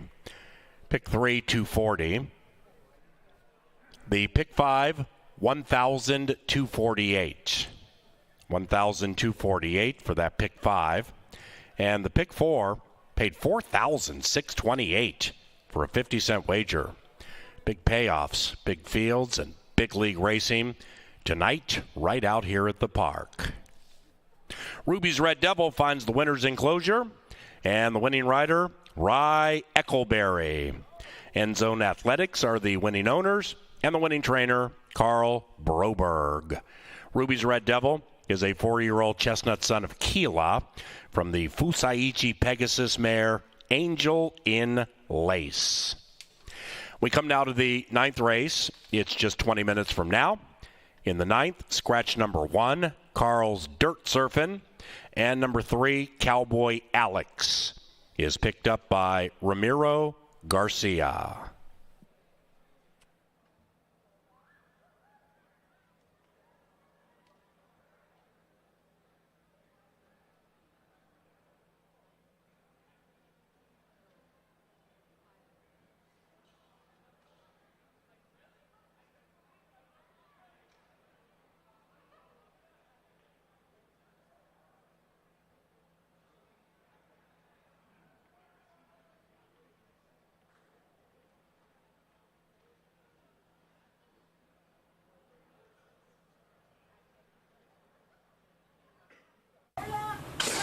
And they're racing. Misawa came out of the gate fast from the outside, and so did Senor Bonbon. And Natural Chill shows good speed to the inside. It is 2-3-9 in the early stages, and they're a length and a half clear from Poverty Flats. The long shot being pushed on a bit early. Then it's Here Comes the Hammer. After that, it's New Dice looking to win 2 in a row from 7 out of it. Misawa clears off by 2 into the far turn. After the Hammer, we come back about a length, and behind that one is Ruby's Red Devil running on to the outside of New Dice. Misawa by 5.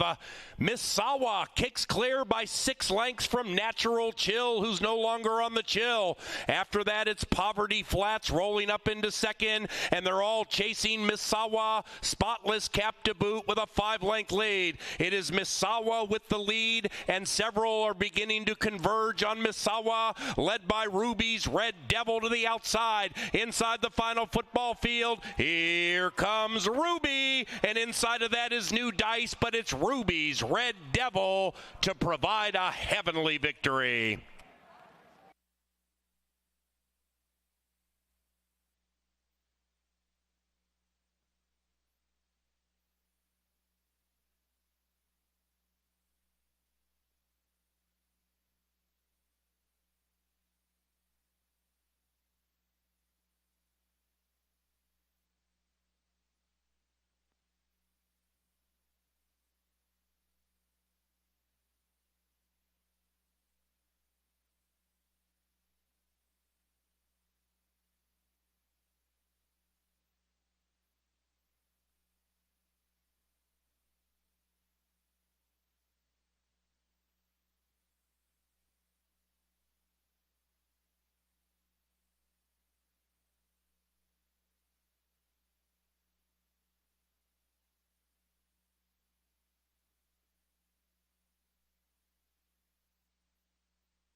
Angela Herman, Kevin Gorg with you as we get set for the quarter horses to dash down the stretch. 3 more great races on what has been quite the rainy night.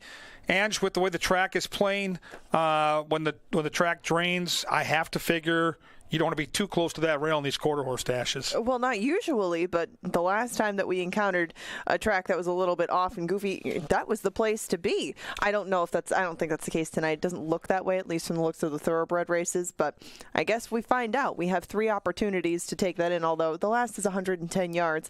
Not really a place to establish track bias, but I still think that probably the middle to the outside, probably not the inside 2 paths, will end up being the place to be. That being said, we don't have a lot of wet track experience among this group, kind of like we have with some of the previous thoroughbred fields. And we finally get the return of the caboose on the loose. Yeah, my pick in the race, your pick in the race, and a couple weeks ago, the horse that number 97 for the Minnesota Wild, Kirill Kaprizov, bet on. He was very excited about his first ever quarter horse race that he watched, and he got to do it from the winner's circle, which was really cool. It was good. And he liked Caboose on the loose. Yeah, now, we should have invited him back, because tonight I think this horse has a great chance to get career win number 1. You know, you look at the favorite in here, Ange, Catch the Drama, and I get it. I mean, this horse has been knocking at the door. But I'm willing to take a stand against a horse who's had 13 tries. And, you know, if the horse wins, sooner or later the horse is going to find a maiden race that fits. Yeah. And Beverly's a great pilot. Nothing but good things to say about the connections around that horse. But I think Caboose on the Loose is in a good spot here. You go back to a muddy track 2 back in July. Horse went off at nearly 14-1. Yeah, was getting out a little bit from an outside post, but only beating a length against what I would consider better horses. Maybe today's the day for Caboose on the Loose. I have to take a stand against the 8 here. Well, he beat 4 of these last time in the JJ's Full Moon race. He was 3rd that day. Just Digs Me is not back in this field. Caboose on the Loose is. And I think probably the shorter the better for this horse. 350, maybe not going to be his cup of tea, but on this track, I think that if he gets a decent break, which he's broken very well in his lifetime, 2 out of his 3 starts this year, he's broke right on top. I think that might be more crucial than anything, because they are going to send up a lot of splash behind him. And quarter horses can get a little goofy when they get dirt in their face anyway, because they're just not used to any sort of kickback. The mud kind of amplifies that. And Caboose on the Loose, I think, should be at least in front for part of the race. Maybe the first 200-300 yards. It's a test from there. The last 50 will be the test for this horse. But Escobedo does hop aboard him. Tyler Stein has had a good meet, but he's been finishing 2nd, 3rd, like just getting so close. He is due to break through with some of these. I thought that tonight would be an opportunity for him. He has this one. He has Shrimpy a little bit later on. He does have some live entrants. It starts with Caboose on the Loose, and I think the 3-1 might be the best that we're going to get with the scratch of Carl's Dirt Surfing, who was going to take a lot of money in this spot. I get it with the outside horse, just like you. EO's Saving Interest is Paul Allen's pick in here. It's the wild card for me. They're just showing the horse right now in the enclosure. I think this horse, if you throw out the last race where the horse took a bad step at the start and look at the speed that this horse showed 2 back, this horse might fall into a really good spot on a wet track, maybe poking the head in front with Kuros.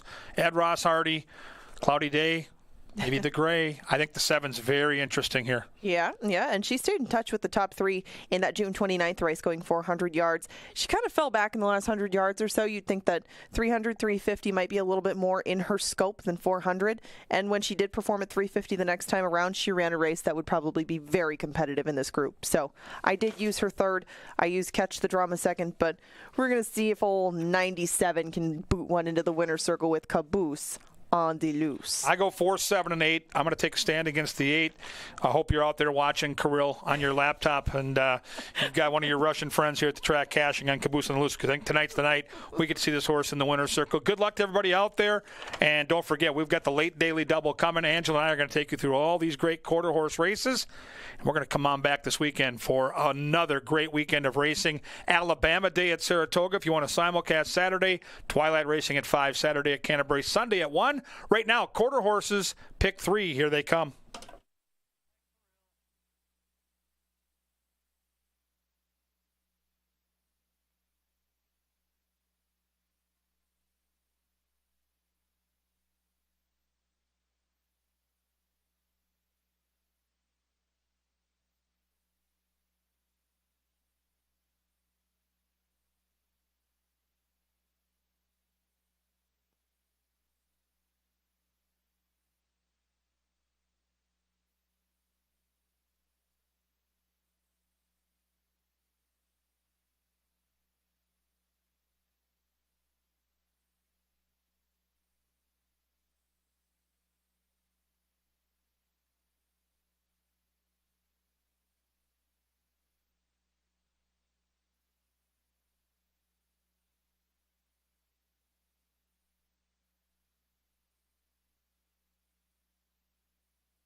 And they're at the gate. It is now race time. We're on. And away they go. Great beginning for Caboose on the loose. Cowboy Alex also firing from the 3 spot. Outside of that, Cuervo on rocks and even wider out. EOS saving interest. EOS saving interest in time.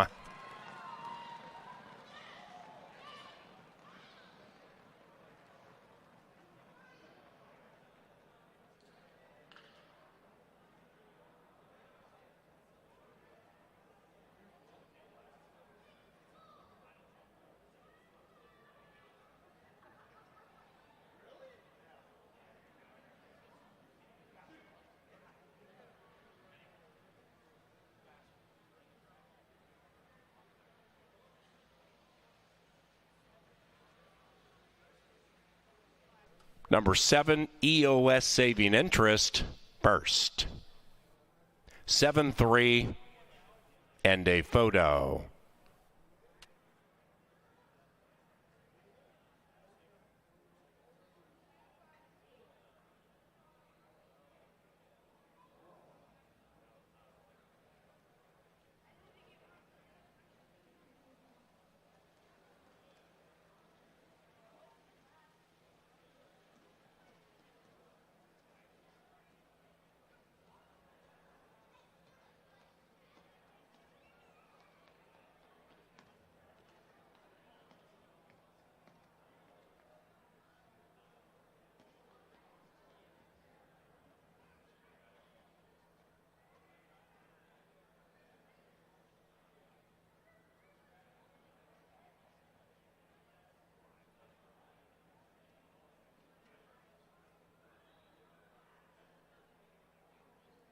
The numbers.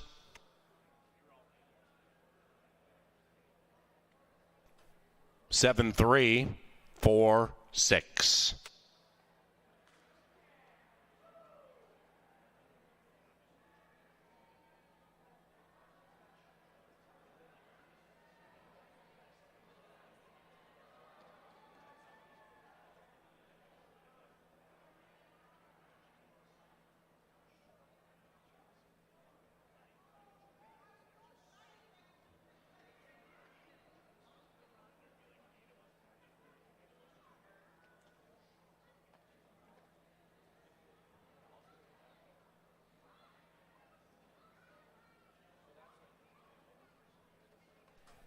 Ninth official. The exacta paid $30, trifecta $43.45, 10-cent superfecta $59.81. And the pick 3 on races 7, 8, and 9 paid $47. The 10th is the Thursday penultimate. And in the 10th race, number 2, Shrimpy, is ridden by Ramiro Garcia. No scratches.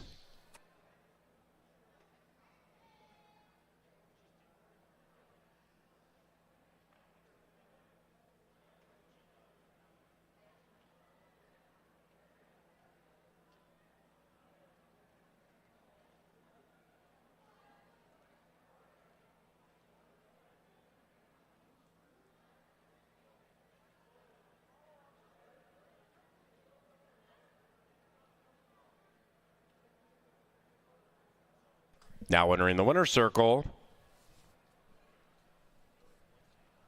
the victorious EOS saving interest and Bonifacio Giros. Corey Wilmus is the winning owner and the winning trainer, Ed Ross Hardy. EOS saving interest is a 3-year-old Grey Gelding by separate interest out of Saving Shirley. Bred in Minnesota by Donald and/or Peggy Boyle.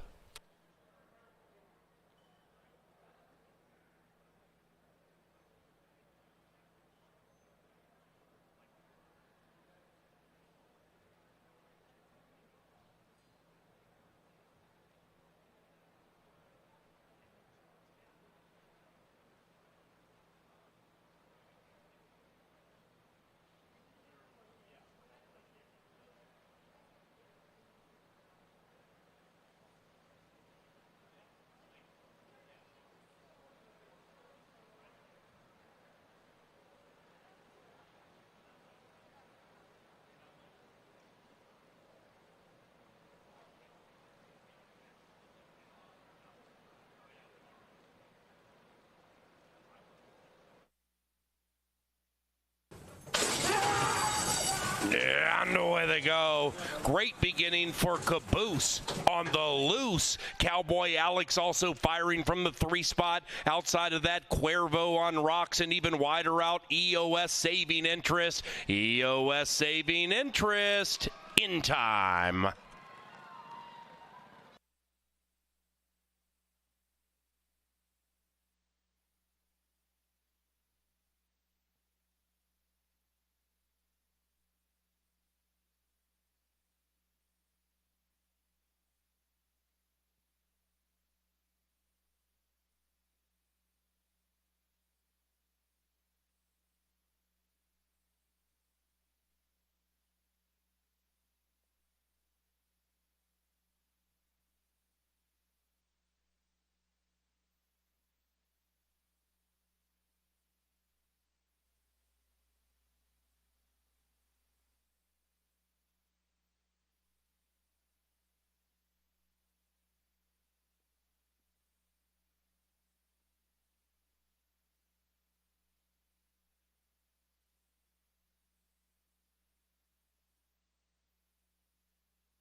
Time for that late daily double. Ed Ross Hardy back in the winner's circle, a familiar sighting here at Canterbury. Kevin Gorg with Angela Herman to take you through the late double. And Angela, I don't know what we learned about the track other than I'm still going to stand by the rail could be pesky. And so I've got the race 2-1-3, and I'm hoping somehow, some way that Mr. Garcia, who takes over on the 2, can get this horse out quick, and then Shrimpy can kind of start to drift into that 3 or 4 pack, because I think that's where you want to be. Well, she's ultra quick out of the gate, and I'll give you that. I mean, and a little lady, she is a small horse, very aptly Plus named. the name. Yeah, she should be able to get over the track pretty easily, not sink too far into it if that's what you're worried about. I know you're a My Owner's Broke apologist, so I understand why you took him in. Well, it's eerie because I'm looking at the race right now, and My Owner's Broke is here. I feel like he's always in the past performances.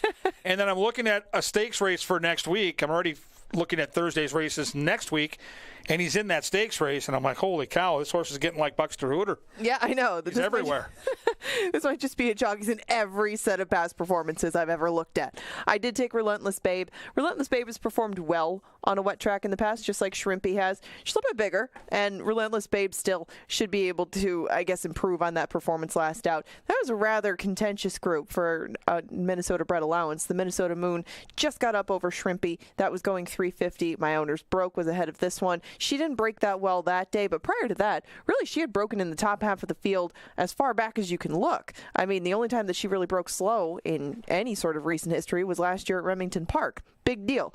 If Relentless Babe gets back to the Relentless Babe that we saw earlier in this meet, I think that she'll be very tough in this group, and 300 yards should be no problem.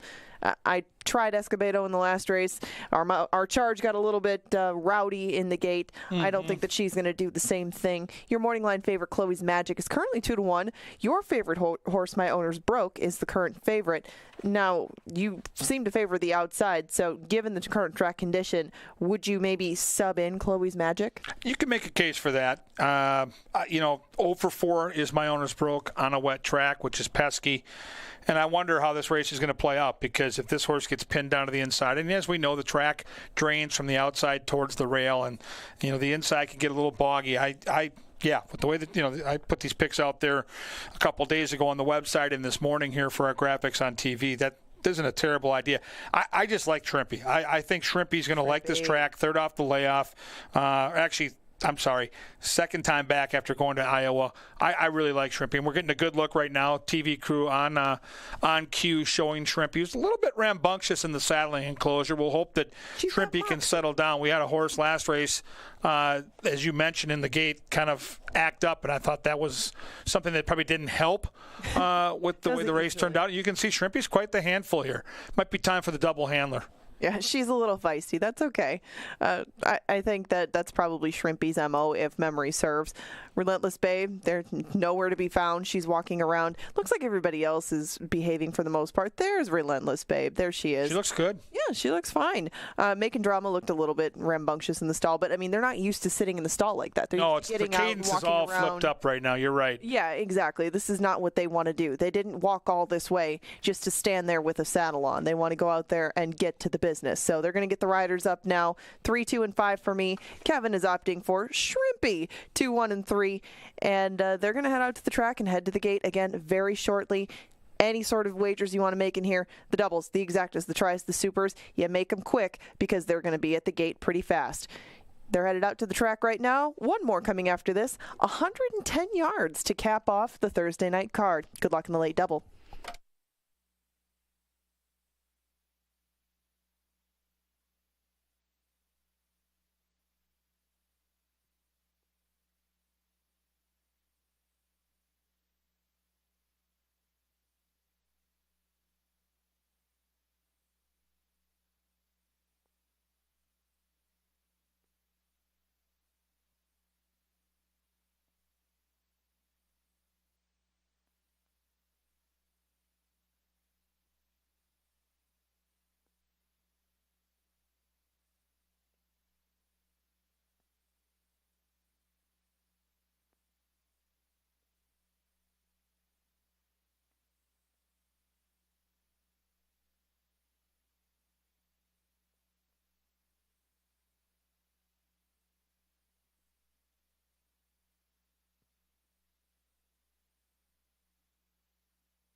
There at the starting gate, it's post time.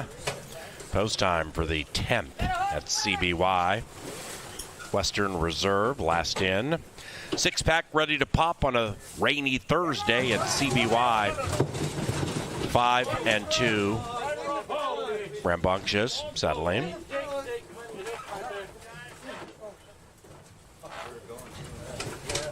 Five, ready.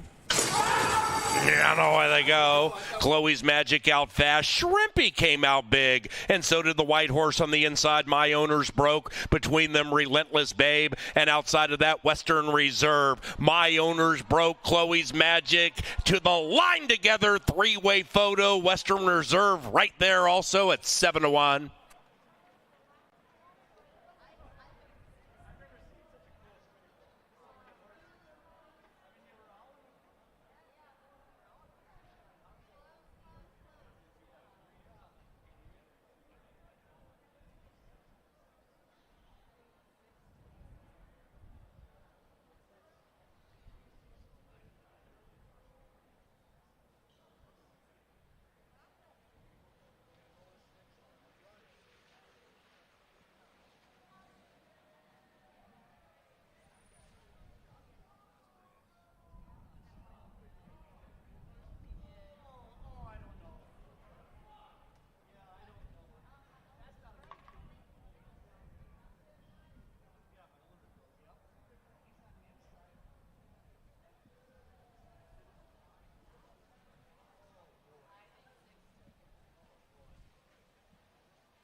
We have an answer.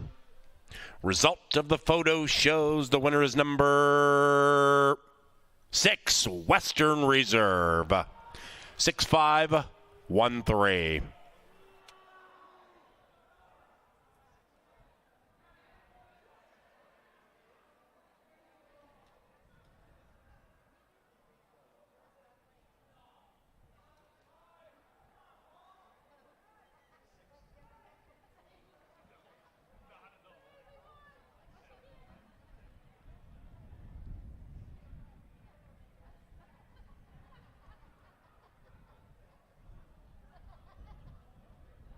The penultimate is official. To the winners' enclosure, Western Reserve. Back-to-back wins for Bonifacio Quitos. The winning owners, Bob and Julie Peterson. Also winning back-to-back, trainer Ed Ross Hardy.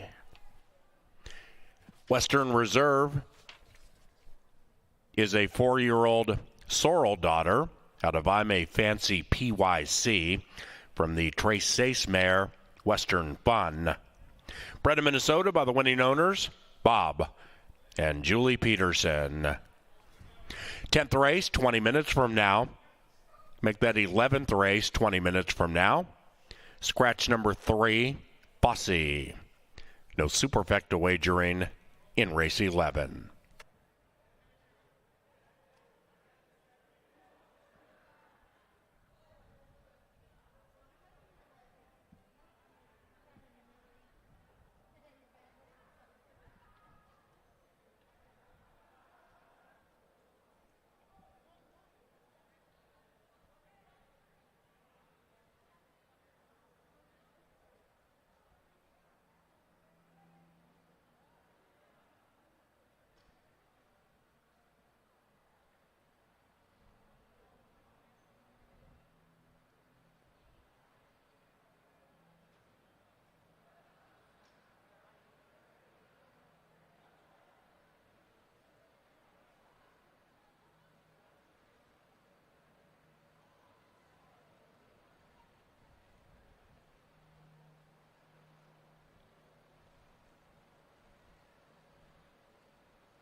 Out fast. Shrimpy came out big, and so did the white horse on the inside. My Owners broke. Between them, Relentless Babe, and outside of that, Western Reserve. My Owners broke. Chloe's Magic to the line together. Three-way photo. Western Reserve right there also at 7-1.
All right, we've come to the final race on this 11-race program tonight. Kevin Gorg, Angela Herman with you, and Ed Ross Hardy goes boom, boom, boom to start the quarter horses and does so at a price in race 10. So if you're alive in that pick 4, that pick 5. Jeff Madej must be. Oh, God, if anybody is, it's Jeff Madej. He's been talking about Ed Ross Hardy from the time anybody was listening here in the press box. I was actually one of my stronger opinions of the day here in this last race. And no, we were not handicapping for a muddy track when we put these picks on the website 3 and 4 days ago. But now it's come up muddy. And my horse, FDD Texas T, the 6, 4 starts on a wet track. She likes goop. 2 wins, 2/3. I haven't been making a lot of bets on the quarter horse races tonight. This might be a first. I might be heading to the cash machine to double my fun on FDD Texas T. I love the horse. Second off the layoff. Kelsey Haar's here. We've got the ponytail flapping in the wind. We got a horse that busts out of the gate. The only horse that's dare try this quirky distance of 110 yards, so there must be something there. So I really, really like the 6 in this last start. Tell me why I'm wrong. No, I'm not going to talk you off FDD Texas T. At least she's tried 110 yards. You look up and down the line. You want horses who specialize at that sort of thing, and that's just getting out of the gate fast. They don't have to have any steam. I mean, unless you're looking for a tracking trip on the outside, a difficult handicapping puzzle. No, you just got to find horses who get out quick, and that's why I'm on Relentless Anvil. Relentless Anvil breaks on top. I have some comments. She does? Or he does? From him last year, yeah. Well, the last 2 starts, though. Let's hold on now. Let's talk about what do you this. got? Okay, so we've Am I reading this wrong? Sixth, and 4th the last 3 starts in mid-stretch. So, no, I'm talking out of the gate. That's all we need is right out of the gate. Relentless Anvil. 1st, 4th, and 5th. I'm just being honest. I don't see it. I want to see something you're seeing. The horse gets out of the gate quick. I'm not going to hold getting out of the gate slowly at Remington Park against that horse. I'm not going to do it. Remington Park is a little bit different. It's tough when you get to some of those I get levels. you Remington for sure. Well, right. Sure. So if you take those out of the equation, use the Canterbury races, use Prairie Meadows even, it's okay. We can make a case for this horse. He's 8-1 as opposed to 2-1. Oh, I get that. I don't see the 4-5 on VF Politics and Chicks. This horse also breaks very quickly too. And even though it's going 300 or 350, this one can also handle a wet track. I see why the money's going here. I get it. And he's also drawn to the outside, just like FDD Texas T. Makes sense. I mean, there's some other long shots in here. The one, Chiclet, who breaks very quickly as well. And we're not that familiar with First Just to the Moon because this horse hasn't run here since last August. And when he did, he was off slow. That for me was the red flag, and I didn't use this horse in there. I went 2, 5, and 6. I get your point with FDD Texas T, and the outside 2 horses with that wet track experience should take the money that they are right now. I understand. How about the inside part of the track? What have we learned? We just saw the one horse nearly win that race, and it's always a guessing game when it rains this much. The outside horse got the money. Ed Ross Hardy got there in the last jump, but it looked like the one had a chance to win. And maybe that gives you hope that these inside horses could do something. Well, if they handle it, they handle it. And I don't think that My Owner's Broke stayed on the inside part of the track. He moved over a little bit. A little drifting. Yeah, and that's fine. But if they like it and if they can get a hold of it, then that's fine. I don't think that Relentless Babe got a great hold of it. She was kind of, boop, boop, boop. But, I mean, the outside horses handled it better, and they came home in front. I don't think that anybody needs to get too strong a hold at 110 yards.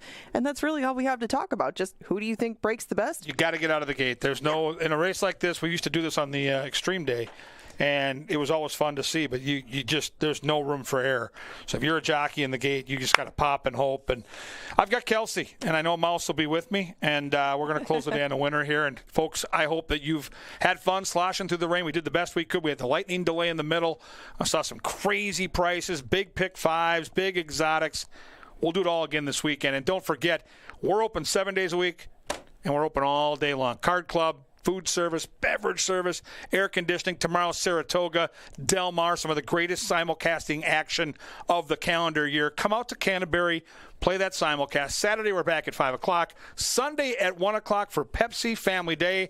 For Angela Herman, I'm Kevin Gorg. Good luck. And again, make your bets and know that literally, if you blink, you might miss this race. It's 110 yards with some of the fastest horses on the grounds. This is going to be awesome. Good luck.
It is now race time for the 11th VF Politics and Chicks, heavily favored. The quintet set to close a sloppy Thursday at Canterbury Park. We next race Saturday at 5 o'clock. FDD Texas T last in line. Here they come. Locked up. And they're racing. VF Politics and Chicks in a tight photo with Relentless Anvil.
We have an answer.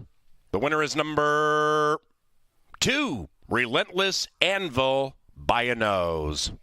2561 in 7.10.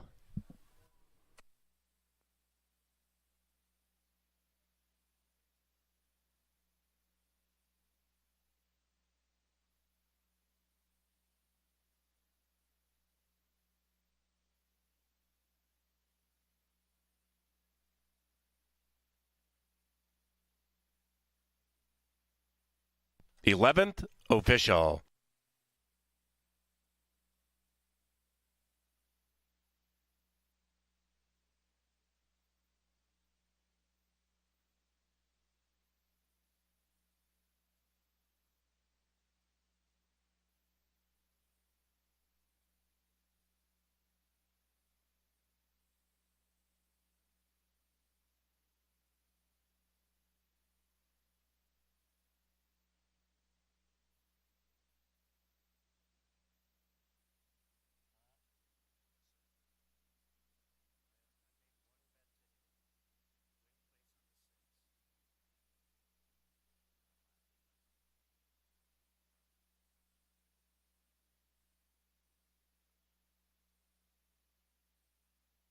Into the winner's enclosure after a dramatic puck battle victory, it is Relentless Anvil. 3 in a row for jockey Bonifacio Quitos. Well done. The winning owner and trainer, Tyler Stein. Ladies and gentlemen, on behalf of our management team, those in our esteemed television department, and for your friends in the Dark Star press box, thank you for joining us. When leaving Canterbury, please drive safely.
Racing, VF Politics and Chicks in a tight photo with Relentless Anvil.